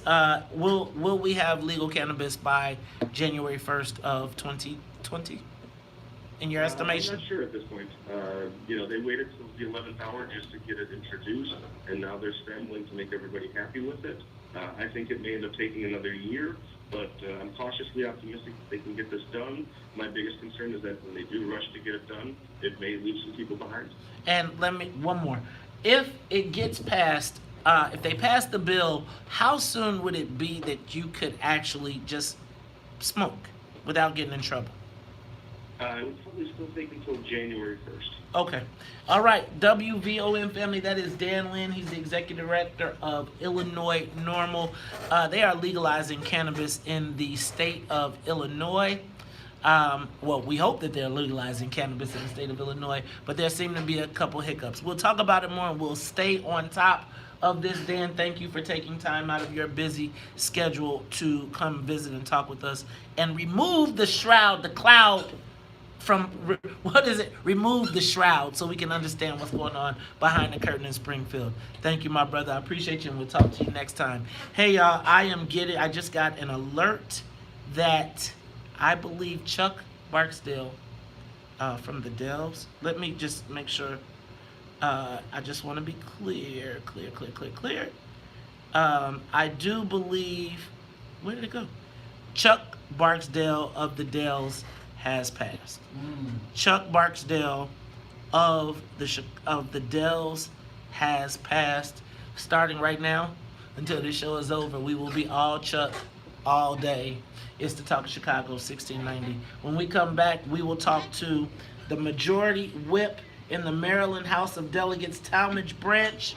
We're going to talk about black power moves in the legislature and how we can do them ourselves. It's the Talk of Chicago 1690. We'll be back. Live from the WVON. Thanks, Dan. All right. Take a moment, share the broadcast. Got a lot of activity today. Lots of activity. Oh man, Adele. Another one of our homegrown acts. But my premise becomes, if we don't have, who's the next group? All right, y'all, take a moment, share the broadcast. What up, Milton? What up, John? What up, Rose? What up, Roberto? So, I'm going to tell y'all, it's like, you know when you see something happening and you know how it goes down and you see it happening, you be like, yo, here it goes. They about to run the play and the play gets ran. And it's like when you seen the movie before and you do realize you're in the movie and the people don't realize they're in the movie. And you be like, you know you playing a role in the movie, right? And they be like, no, this is reality. And you be like, no, this is a movie. And you're in the movie. Follow the script. Follow the script. Because if you look at the script, you can say, hey, wait a minute. This is the exact same script that happened 10 years ago. Right. But it's like every time, I always got to tell somebody, it takes for the movie to end for them to realize that they was in the movie. Yeah. Right? And it's like, so it's like I said, I know you can't sell me bullshit, I know the prices. And it's like, I know how the game works. So you just heard the guy say that they are advocating for this big hole of people that they don't know exists. Right?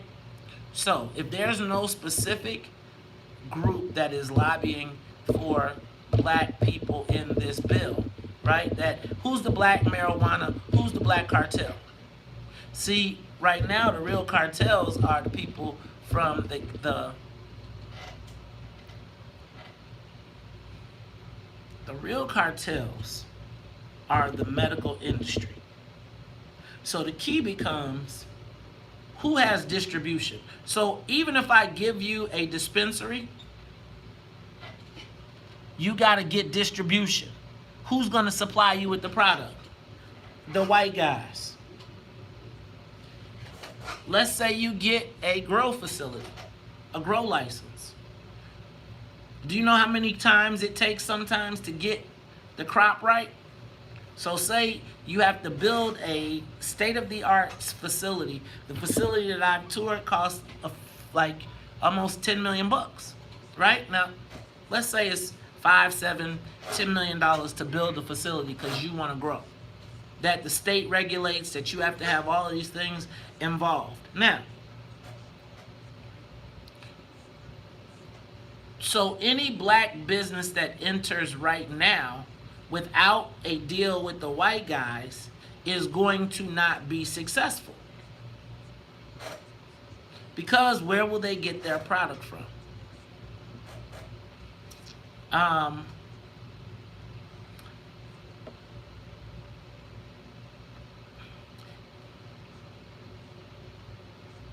There's a lot of strategic ways in relationships to do it, and I just feel like right now what we are trying to do is make sure that we got something that looks good, and the white boys are all gonna get rich. And it's like it'll be a social equity program that's not enforced, and we don't have our own cartel that's already there. But it's all good. It's all good. The Church of Now I'm gonna tell y'all. I'm gonna stop because I'm getting frustrated. It's like, but if I'm telling you that, so what rules are you preparing for? If you don't, the bill isn't baked. So right now, what you should be doing is, Hoping if you it doesn't talk make it. that, or you should be saying, man, y'all meeting should be about how many millions are you putting up, or how many hundreds of thousands can you put up? Because the entry point will probably be at the dispensary level or transportation. If you ain't got distribution, if you ain't got a supplier, then you got a problem. We don't have a black supplier, and we don't have a black farm where black people could be supplied from. So you're still gonna pay the people. What's the game plan? But y'all don't want me to talk about it, because if I start talking, I'm not gonna kill it, and I'm not gonna, but it's like, again, I done seen all this. So every major cannabis company got a body working everything. Black people ain't got nobody working, right? The lobbyists are writing and crafting the bills, and then we gonna do our ad on. I'll be right back. Yeah. Yeah. That's like saying you got a train and they got 10 cars. Then in the end they say, hey, you want to put a seat in the car? One of the cars. And you do right before the train leaves the station. You got to be really involved in this right at the beginning. That's what we really we need. We need someone who gets in the room. And I'm talking about the people who can cut the money. The legislators can't talk about the money cut. They can't talk about the split. They can talk about the rules. The lobbyists are talking about the cuts. They talking about how do we recoup our investment? How do we build this law so that we get our money back? And so if we ain't got nobody in the economic discussions, man, y'all be blowing me, man. You want to welcome them? You want to bring them in? I'll bring the show back, and then I'll throw it to you and you introduce your guy. I love you.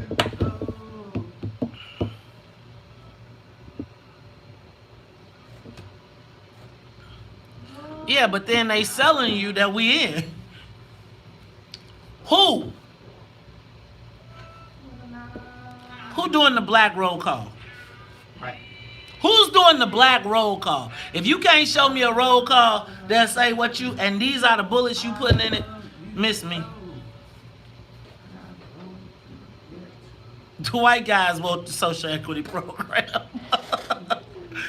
You are tuned into the Top of Chicago 1690 AM. I'm your host, Maze Jackson. I got my co-host, Ty Stroger. Ty, we just got through talking to Dan Lynn. He is the executive director of Illinois NORML. And they are working to pass the legalization of cannabis. The legislature is where the laws, I always talk about wealth being legislated and black folks being cut out of that legislation. We always get the social programs. It seems like we always come up on the short end of the stick, that black people wind up supporting the Democratic Party, who may not always support us with the same fervence. Is that the word? Fervence? But Todd, you know what? One of your buddies was part of making history, and I'm so glad to have you on the show, and I'm so glad that you could reach out and talk to get us someone from Maryland. Todd, please introduce our next guest. Yes, Maze. When I was in Springfield, my seatmate was Howard Kenner. And Howard Kenner's father had been the alderman of the 3rd Ward. And, we'd go to these conventions and stuff. And Howard became good friends with a delegate that's what they call the reps, in the state legislature in Maryland. And I met him, and he's been there, I think, since 1995, and he's now the majority whip. And something very interesting happened in Maryland that I think we all should know. This is Delegate Talmadge Branch. Talmadge? Great. How are you? Oh, very well, thank you, and good morning to the Chicago family. Well, thank you for coming on with us. It's a pleasure. I think, every big city should know about what happened in Maryland. You mind giving us a little history about the Maryland House? Well, it's been 400, and we've existed since the 1600s, and it's been 439 years since an African American and or woman or any minority has actually been in charge of either chamber, Senate or House. So for the first time, May 1st of this year, we, in light of the death of our Speaker, Michael Aaron Bush, we elected a new speaker, and that was Speaker Pro Tem Adrian Jones, who is now the Speaker of the House. He's African American and a female. How awesome! How awesome is that? First of all, thank you for joining us. So how do I address you? How do I address him, Todd? Any kind of way you want. No. I want to give you. Look. Let me tell you what, though, brother. When we saw you, brother, stand up, I got to give you your props. So how do I represent? You can call him the leader, the man from Baltimore, or Mr. Whip. Excuse me, Mr. Majority Whip, Talmadge Branch, sir. Let me just help me. This is what I need for you to do. I need for you to explain how the Democratic Party. Can he tell people what a whip is? Because someone asked me that, and I was like, I thought everybody knew. Oh yeah, you know what? I'm sorry. Sometimes we get into inside baseball. So let's do this. First of all, Majority Whip Branch, please tell us what your job as the whip is. I am the floor leader of the House. The House only has 2 floor leaders, at least in Maryland, and those floor leaders are constitutionally, that would be the majority leader and the majority whip. The majority whip's role is to count the votes. I count the votes of the party, the majority party. We have 99 members, and I count the votes of those 99, and they had better not cross me. Amen. Hallelujah. Right hand man to the speaker. When I come talk to them, they know that it's the speaker talking, because we are seriously trying to move our agenda and move it in a way that the Democratic Party prevails. So that is kind of my role. So now I got a question, because this is what I'm trying. Because you're a Democrat. Yes. All right, so this is what I want you to explain to the WVON family, because you said something very important that we try to help people understand here. It is you count. You know how to count. And it seems like what Democrats have tried to convince black people to do is not count.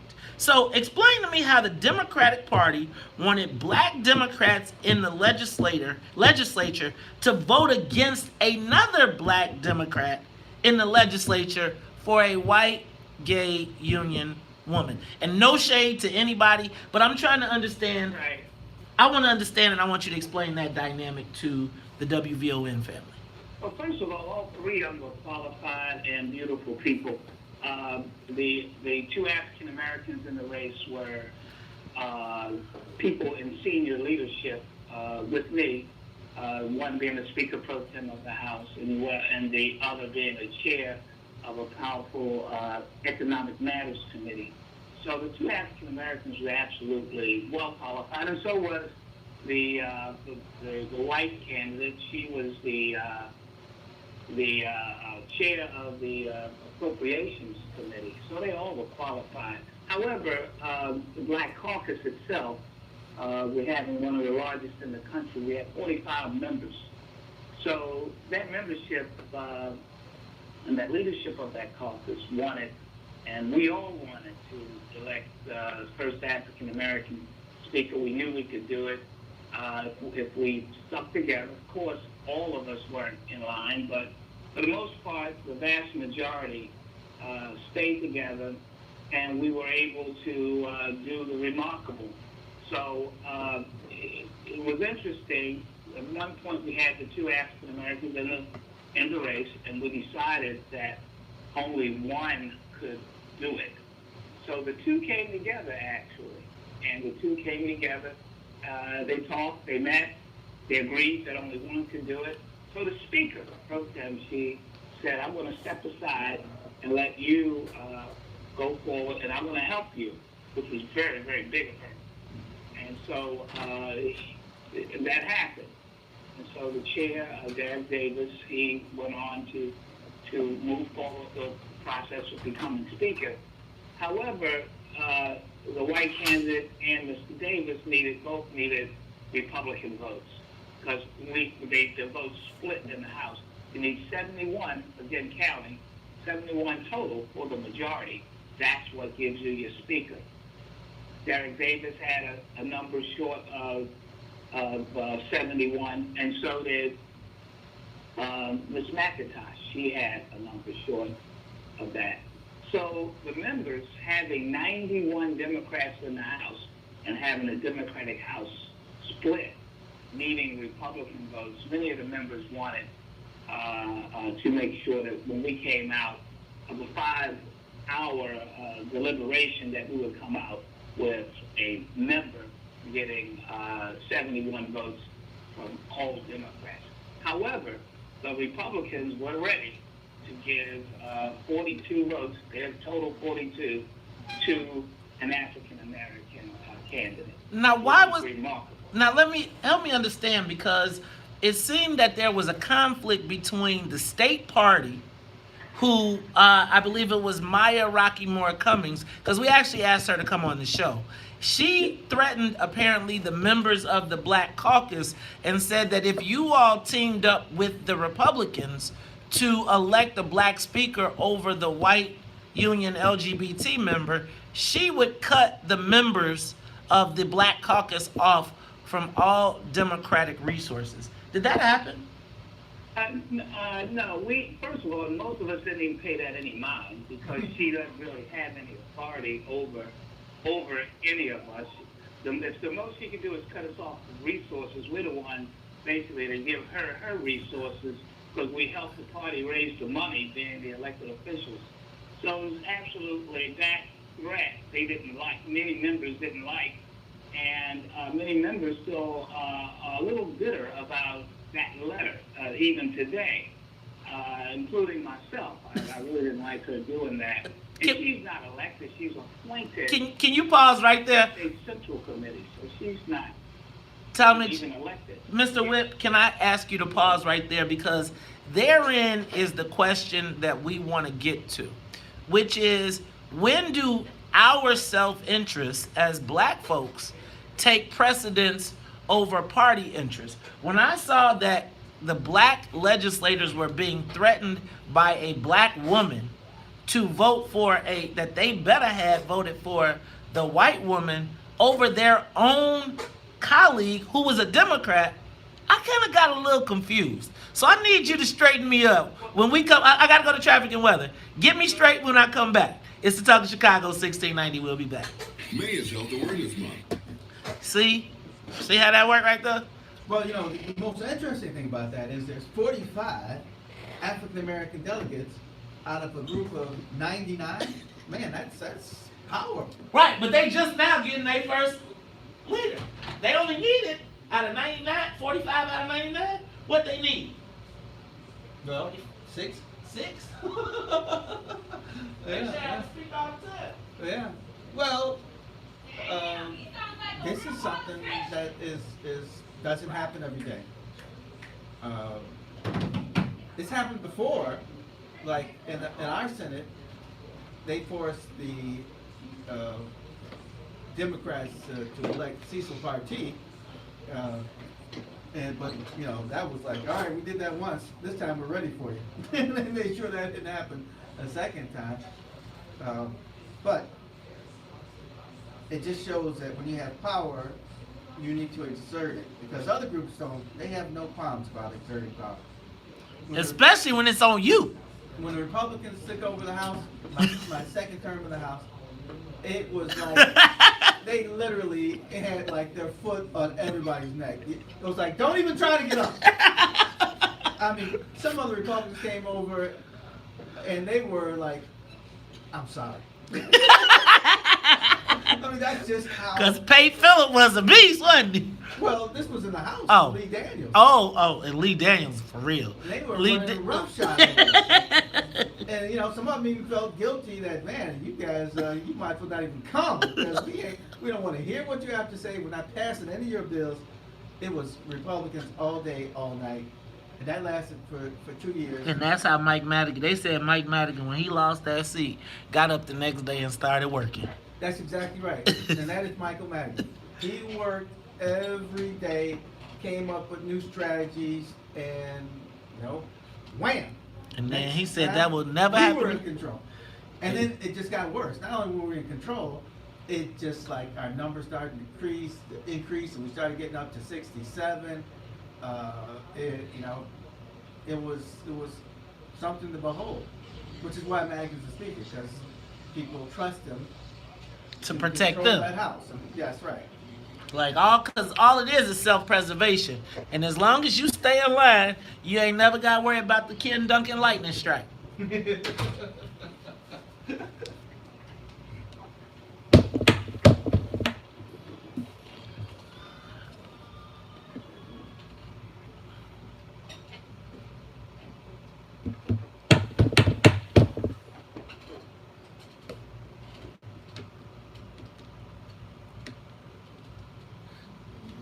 In my corner.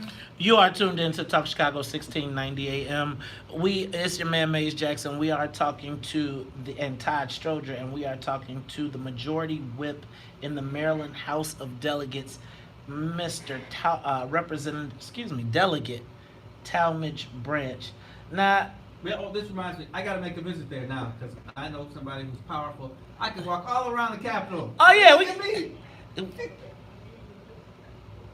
we want the dollar to. We going to Baltimore now, and then you gotta take us down so we can go get some of them crabs on the go get some. Baltimore is nice. Shout out to my girl Tashia Brogins as well, cause that is my girl. Now explain to us, Mr. Whip, how this whole thing broke down and the role of the party versus the role of the delegates, and why was the party trying to get black delegates to vote against a black Democrat? Absolutely no idea. The letter came because she heard, or the party heard, that the Republicans were going to give whoever the African American candidate was going to be, they were going to give them the votes necessary to make this history.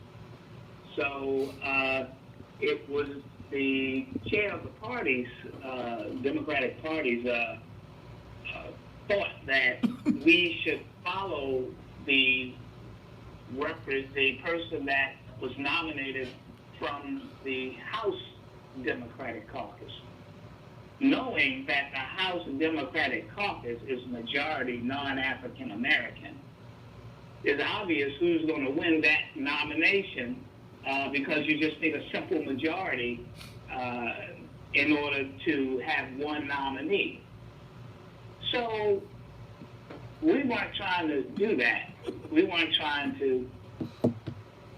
each candidate to have 71 votes to give the African American a chance too, but obviously, I don't know if the chair of the Democratic Caucus, Ms. Cummings, can count, but certainly the numbers weren't there for the African Americans if we proceeded just that way. And each member, whoever the candidates are, you have to have 71 unless we have a compromise or a candidate that we can all agree to. And that's eventually what happened, because there's no way we could get there with the majority non-African American body of Democrats in the House of Delegates. There was just no way. But we were the caucus members, the black caucus members were adamant, and we were focused, and we kept our eye on the prize that we wanted an African American speaker now, this time. We weren't waiting. And by any means necessary, that's what we were going to do. And once that became clear, the body wanted to look at a compromise. So the Black Caucus had already chosen 2 people. And then the 2 African Americans came together again. Mr. Davis and, at the time, Speaker Pro Tem Jones, they met again and agreed that she would be the compromise. And so then he spoke and said to the body, he said that a week ago, she stepped aside for me to run for the speakership of this House, and now I'm going to step aside for her to do the same, and I'm supporting her as speaker. Give me some applause. Give me some applause. African Americans working together. It was amazing. It was a heck of a moment. And at that time, because the other body knew they didn't have the votes, if we took our numbers and walked across to the chamber and voted along with the Republicans, we were going to have it anyway, either way. So you might as well just cave in and let's move forward with a speaker. My goodness. I got to stop you. That's exactly what happened. So we didn't use the Republicans because we didn't have to, because they did the consensus vote and compromise on Adrian Jones, who's a beautiful individual and will be a wonderful speaker. And we're going to still work with everybody. We have to work with the members because we have to keep our party strong. But it's just the way it is, man. We weren't waiting any longer. And we built our caucus up to be a 40, 44, 45 strong. And we used those numbers to bring about a speaker for the House of Delegates. Brother Branch, I'm going to just tell you that we right here in Illinois, where we have the most black elected officials in the country, we need some of that juice here. We got to get them here. And y'all, because I say that because it seems to me, and it seems that the Democratic Party in so many cases has convinced us to work against our own self-interests. And have even in some cases, I'm going to tell you, when I saw that letter come out from the speaker, or not the speaker, but from the party chairman, telling black people to forego their opportunity at history, but to take the top spot in Maryland, which is one of the original 13 colonies, right? To make this, but not make history, but to take power. Not to have asked for it, but to have done what you said, which I try to convince people here, count. And recognize that we don't have to be scared when you got the math. It tends to work your way. Tell me about what does it take to get black folks around the country to recognize that we have the power in the Democratic Party? Oh, one of the things, again, I'm just counting your numbers. I mean, that's all I do. That's what I've been doing. I'm the longest serving whip of the House. I've never lost on the floor. So when the 2 candidates asked me to count the votes for them, I was very happy to. And as we counted, we knew what it was. I think the members around the country, they're going to have to stick together. I go to the National Black Caucus State Legislators Conference, so I see all the African American members and all the African American caucuses. But again, as the numbers increase in your House, luckily, the lucky piece for us is that in Maryland is that we had a party that was willing to work with us. We had another party, the Republican Party, wanted to see the same effort. I couldn't believe it. But they wanted to see a change, and they wanted to see it now. We agreed with them, and we were going to make that happen. So we had that kind of element operating for us as well. But the truth of the matter, we had 45 members of the African American caucus. If that whole 45 is stuck together, having a 99-member body of Democrats, all we needed was 51 to be the nominee. But we were spread apart. Well, Tom, when I met you more than 20 years ago, I didn't know I was standing next to greatness.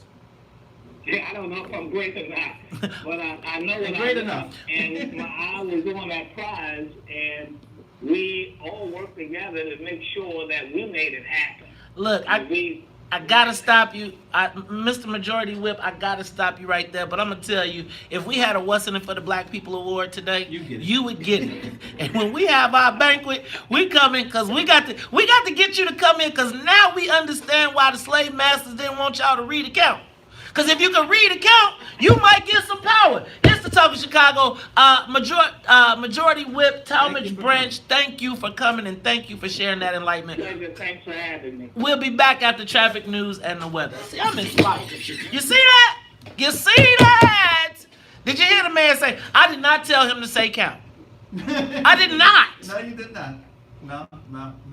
That's he just was like, this is politics 101.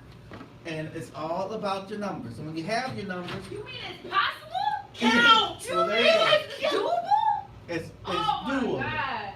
And they knew they had the numbers.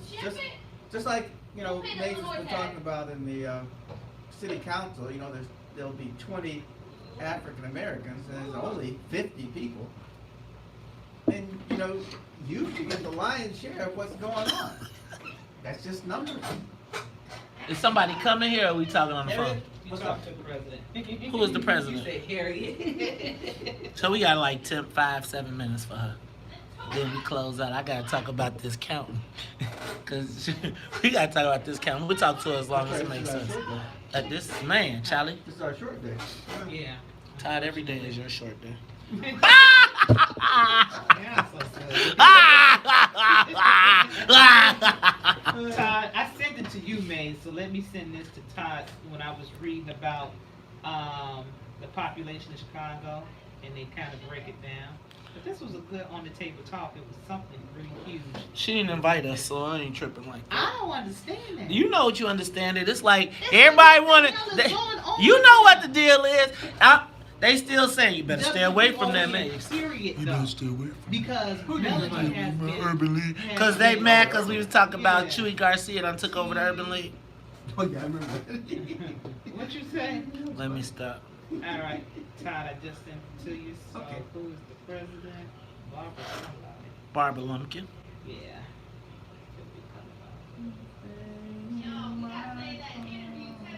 You need to. We need to clip. Find the promo where we knew how to count.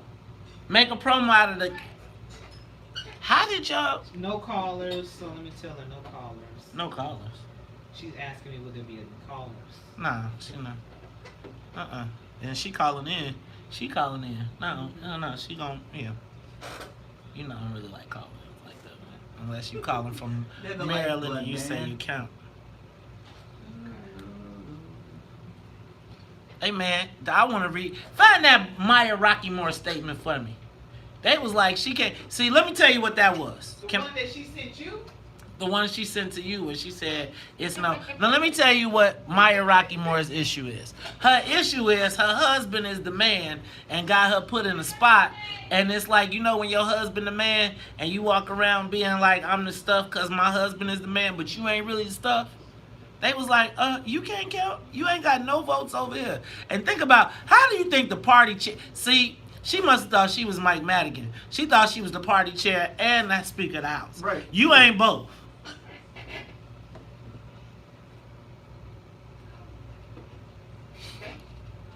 But see, I loved his swag. Like, I could count. We built our caucus. We had the numbers, and we went. Remember, I told you, white folks' best trick is to get you to put your gun down when you got the bigger weapon. They be like, you don't want to use that. Don't do that. You might hurt somebody. And meanwhile, as soon as they get they gonna shoot you with the same damn gun. All right, I forwarded it to you now. What? The Maya Rockymore Stadium? You're too tired. I didn't tell you that Rose, TSH, what is yours? TH, Todd Stroke, TH? What's that? Tell him H Stroger. That Rose Simmons, she went to go see Farrakhan, and I hear that was a great thing. So, who was the dude who camped out on top of the roof? Corey Brooks. So he's going to put her film. He wants to buy out a theater to show the event. Oh, wow. Yeah. Corey Brooks, y'all gonna be giving. Here I am in Dallas. I'm walking in a hotel, and my wife is talking to Corey Brooks. That's when he was like walking across the nation. Like, man, what are you doing here? Walking, real.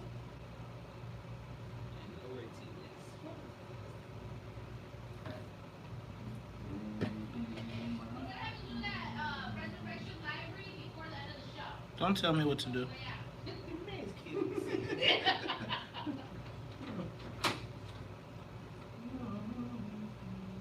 Here's what Maya Rockymore had to say. I'm gonna post her statement on the feed. Here's what Maya Rockymore had to say. I'm gonna post her statement on the feed.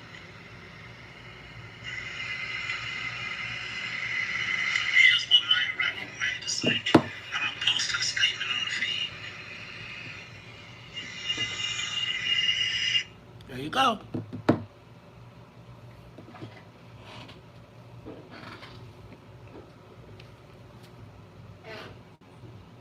Take a moment and share the broadcast. What's her name? Barbara Lumpkin.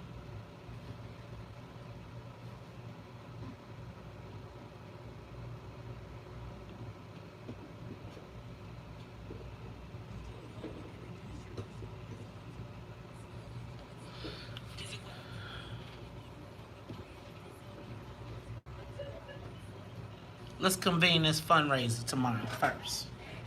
Get y'all tickets. Eventbrite. Or you can bring your money.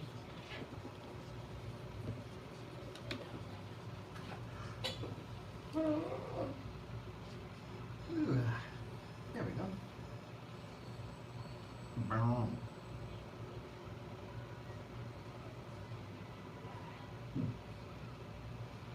Y'all haven't shared the broadcast? What? My feelings are hurt. Maze Jackson. Do you understand the words that are coming out of Just 60? WVON Morning. Share the broadcast.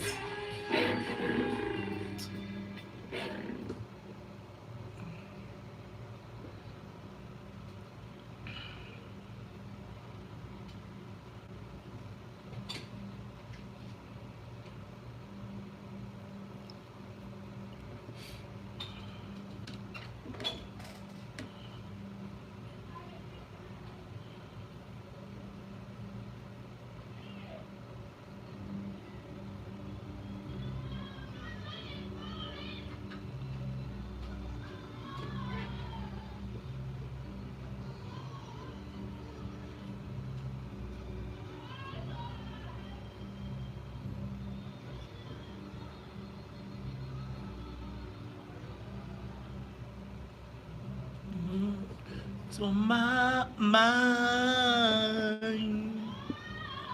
The love we have stays on my mind.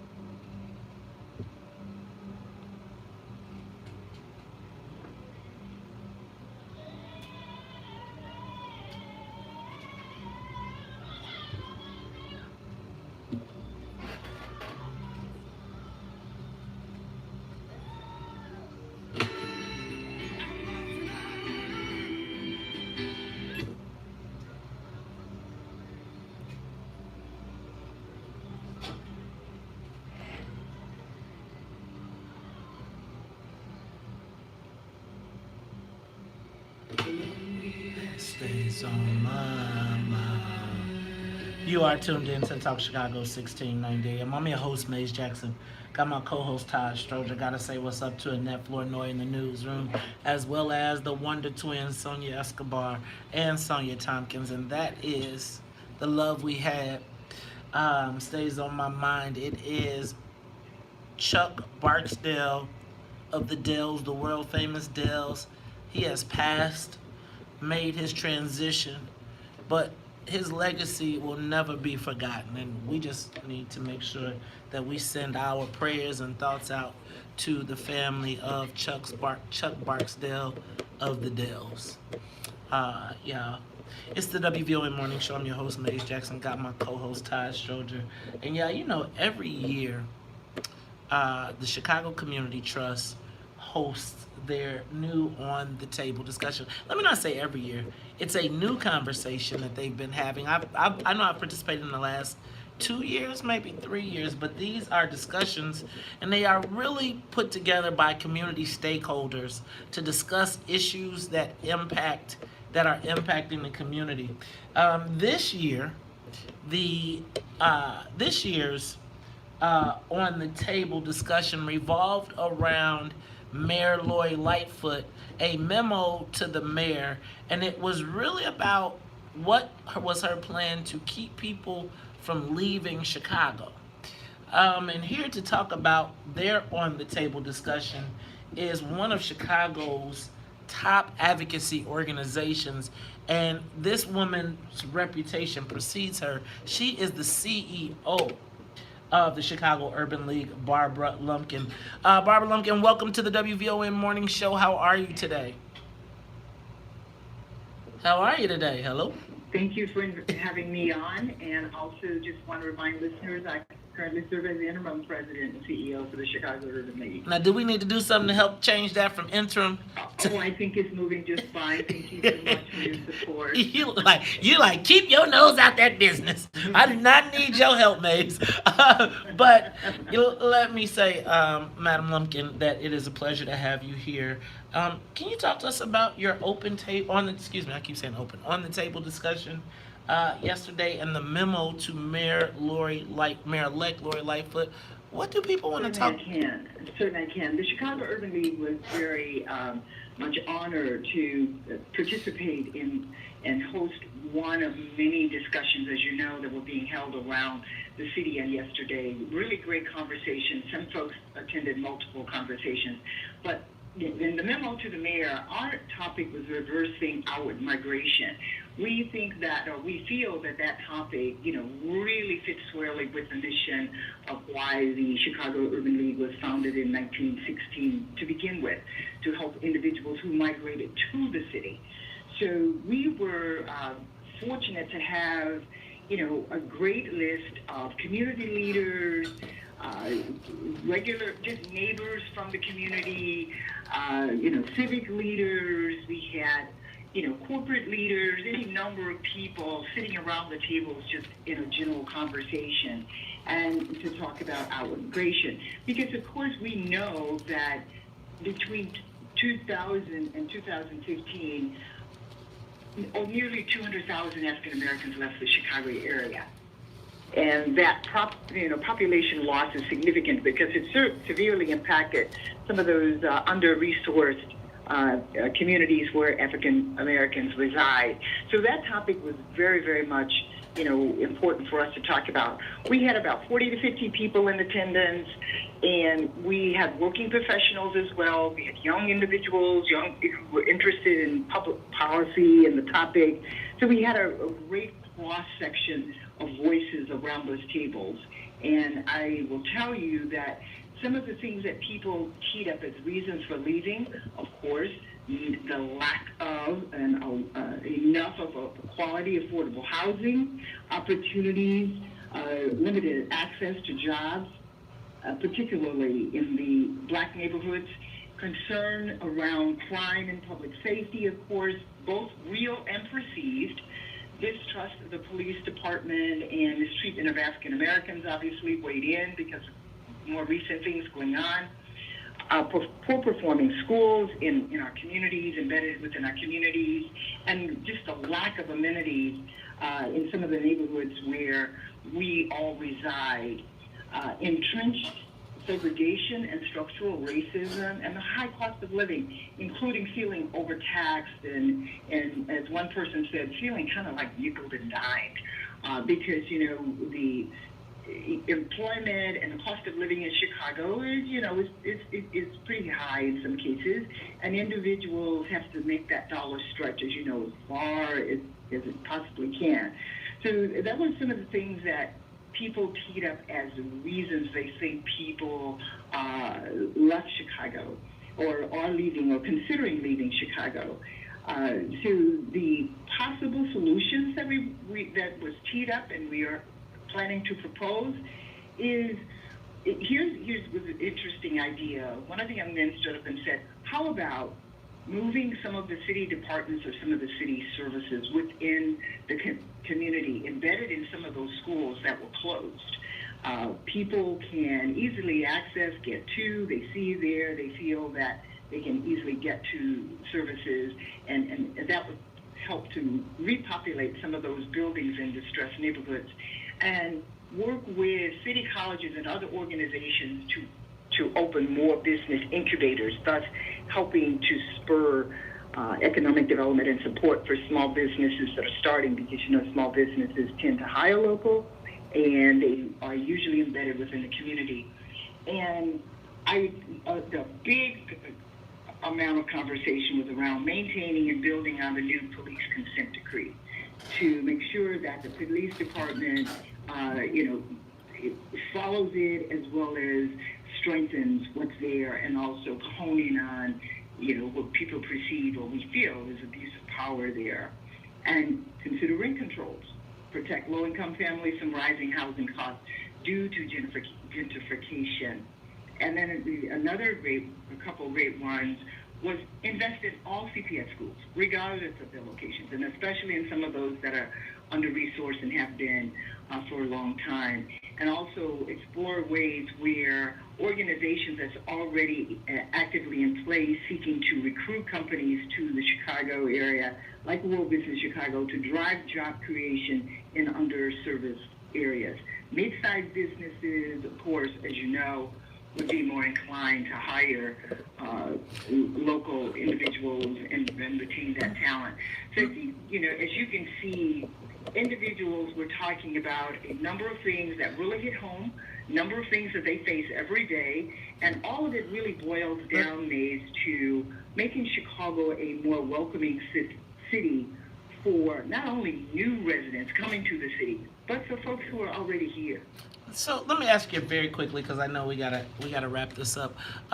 Ms. Lumpkin, we just saw the city of Chicago give about $7 billion to two wealthy developers. How do, and with the Urban League being a business-based organization, how are we participating in that? And did anybody bring that up yesterday as to how we participate in the economic largesse that already exists in the city that we aren't getting a part of? Of course that came up. And one of the things that, I talked about, my team talked about, is the fact that, as you know, one of our legacy departments and programs continue to be workforce development.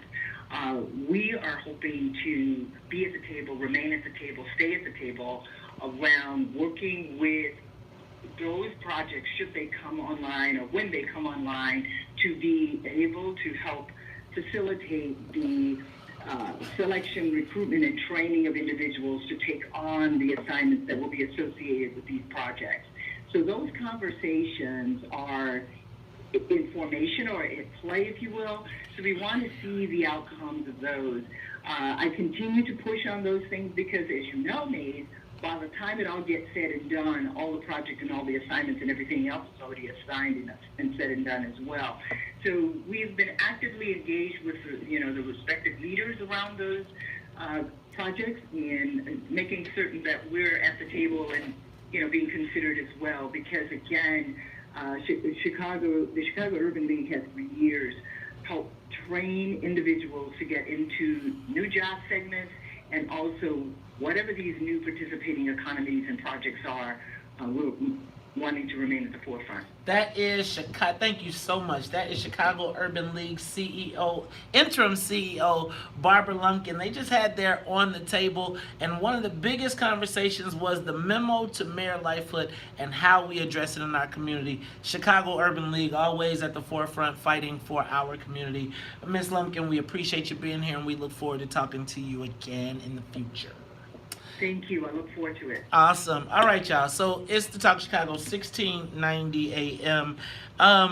Y'all, my concern is if they already baked the cake, how do we get in it? Right? You can't put raw eggs in a baked cake.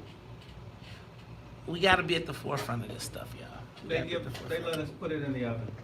Oh yeah, they put it in the oven. Maybe pick the frosting. It's like we gotta start counting. It's gonna be pink frosting. You get the. You know how nasty the pink frosting is. You ever get the pink frosting? I The pink try to frosting. take the frosting, y'all. It's just too much for me. So let me do this real quick. Did you all know we've been talking about this, but May is Health Awareness Month, and did you know that in the U.S. studies have shown a link between children who participate in a nationwide school breakfast program with improved academic performance and better psychological behavior? Make sure your children eat a healthy breakfast daily. This healthy tip is brought to you by Resurrection University. See what Res U can do for you. Start your career now at Resurrection University. Todd. I'm just going to tell you, no shade, but I just feel like we gotta break the pattern. We gotta break the pole. I feel like I am in Groundhog Day. It just seems like we do something and we do it again and we do it again and we get the same old outcomes, and we have not necessarily gotten it right. Can I tell you? I agree. We gotta break out of our pattern. Do you know I'm gonna tell you one of the most invigorating conversations that I have had in the last 6 months was with the majority whip when he said we know how to count. Count. Remember earlier today I was asking you about what role will the Chicago Aldermanic Caucus play over the next 4 years, considering they have 20 members?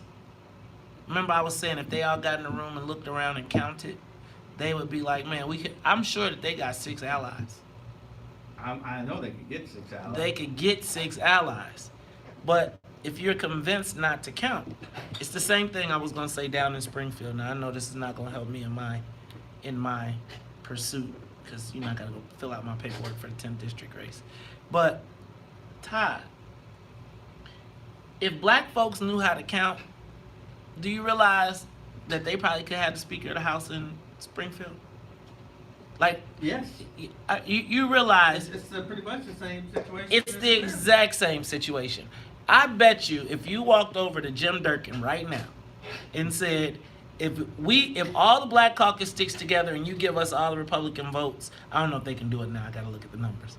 But you would say if we could. The Republican votes have gotten to be pretty small. They got real slim margins. But like, let's say 4 years ago, before this election, I'm telling you, there was debate, there was conversation. Do you know there were Republicans that were like, man, we'll give y'all all our votes if y'all vote against dude. Y'all need 7. All y'all do is find 7. And can I tell you what? Then they was like, man, I'm not messing with them. 7 black people, see, that's what happens when you get castrated in public. People be like, nah, man, I do not want to taste my scrotum. Because they stuck in. No. Sorry. All right, y'all. Maybe I used the wrong choice of words there. Hey, y'all. Let me tell you that we must show some love to Chuck Barksdale before we go, because I need for y'all to understand how historic and how legendary Chuck Barksdale and the Dells were for Chicago. You know how y'all gonna be mad at me, but when I really realized the prominence of the Dells was during the 5 Heartbeats. Yeah, there's nothing wrong with that. It was like, wait a minute. I mean, their big times were the 60s. I mean. Okay, so when I heard the 5 Heartbeats and I saw and listened to them songs, and I'd be like singing all the songs, I know all the words to the 5 Heartbeats. Oh, yeah. And I know all the songs. And when I found out it was the Dells and it was right here, and I used to see Chuck Barksdale rolling around. He'd be at the events, and it's like you'd be like, "That's a living legend." Yes, they can harmonize, man. Man, Chuck Barksdale, the Dells. You know, Chicago. As our legacy, pieces of our legacy are And they continuing. went back home. Right. And They went back to Harvard. see Harvey. And think about as our legends and our icons leave us, are we giving them their flowers while they are here? But not only that, what is our plan? What is the black transition plan? What does the black future look like? Are we fighting for the past or are we fighting for the future? Are we fighting forward or are we hustling backwards? Hey y'all, much love to Chuck Dell. For the rest of the show, y'all know we gotta get out of here. For Annette Flournoy, for the Wonder Twins, Sonia Escobar and Sonia Tompkins, for my co-host Todd Stroger, I am the host of the WVON Morning Show. And if you don't like it, still tell them. May said, we out of here. Peace. Take a moment, share the broadcast.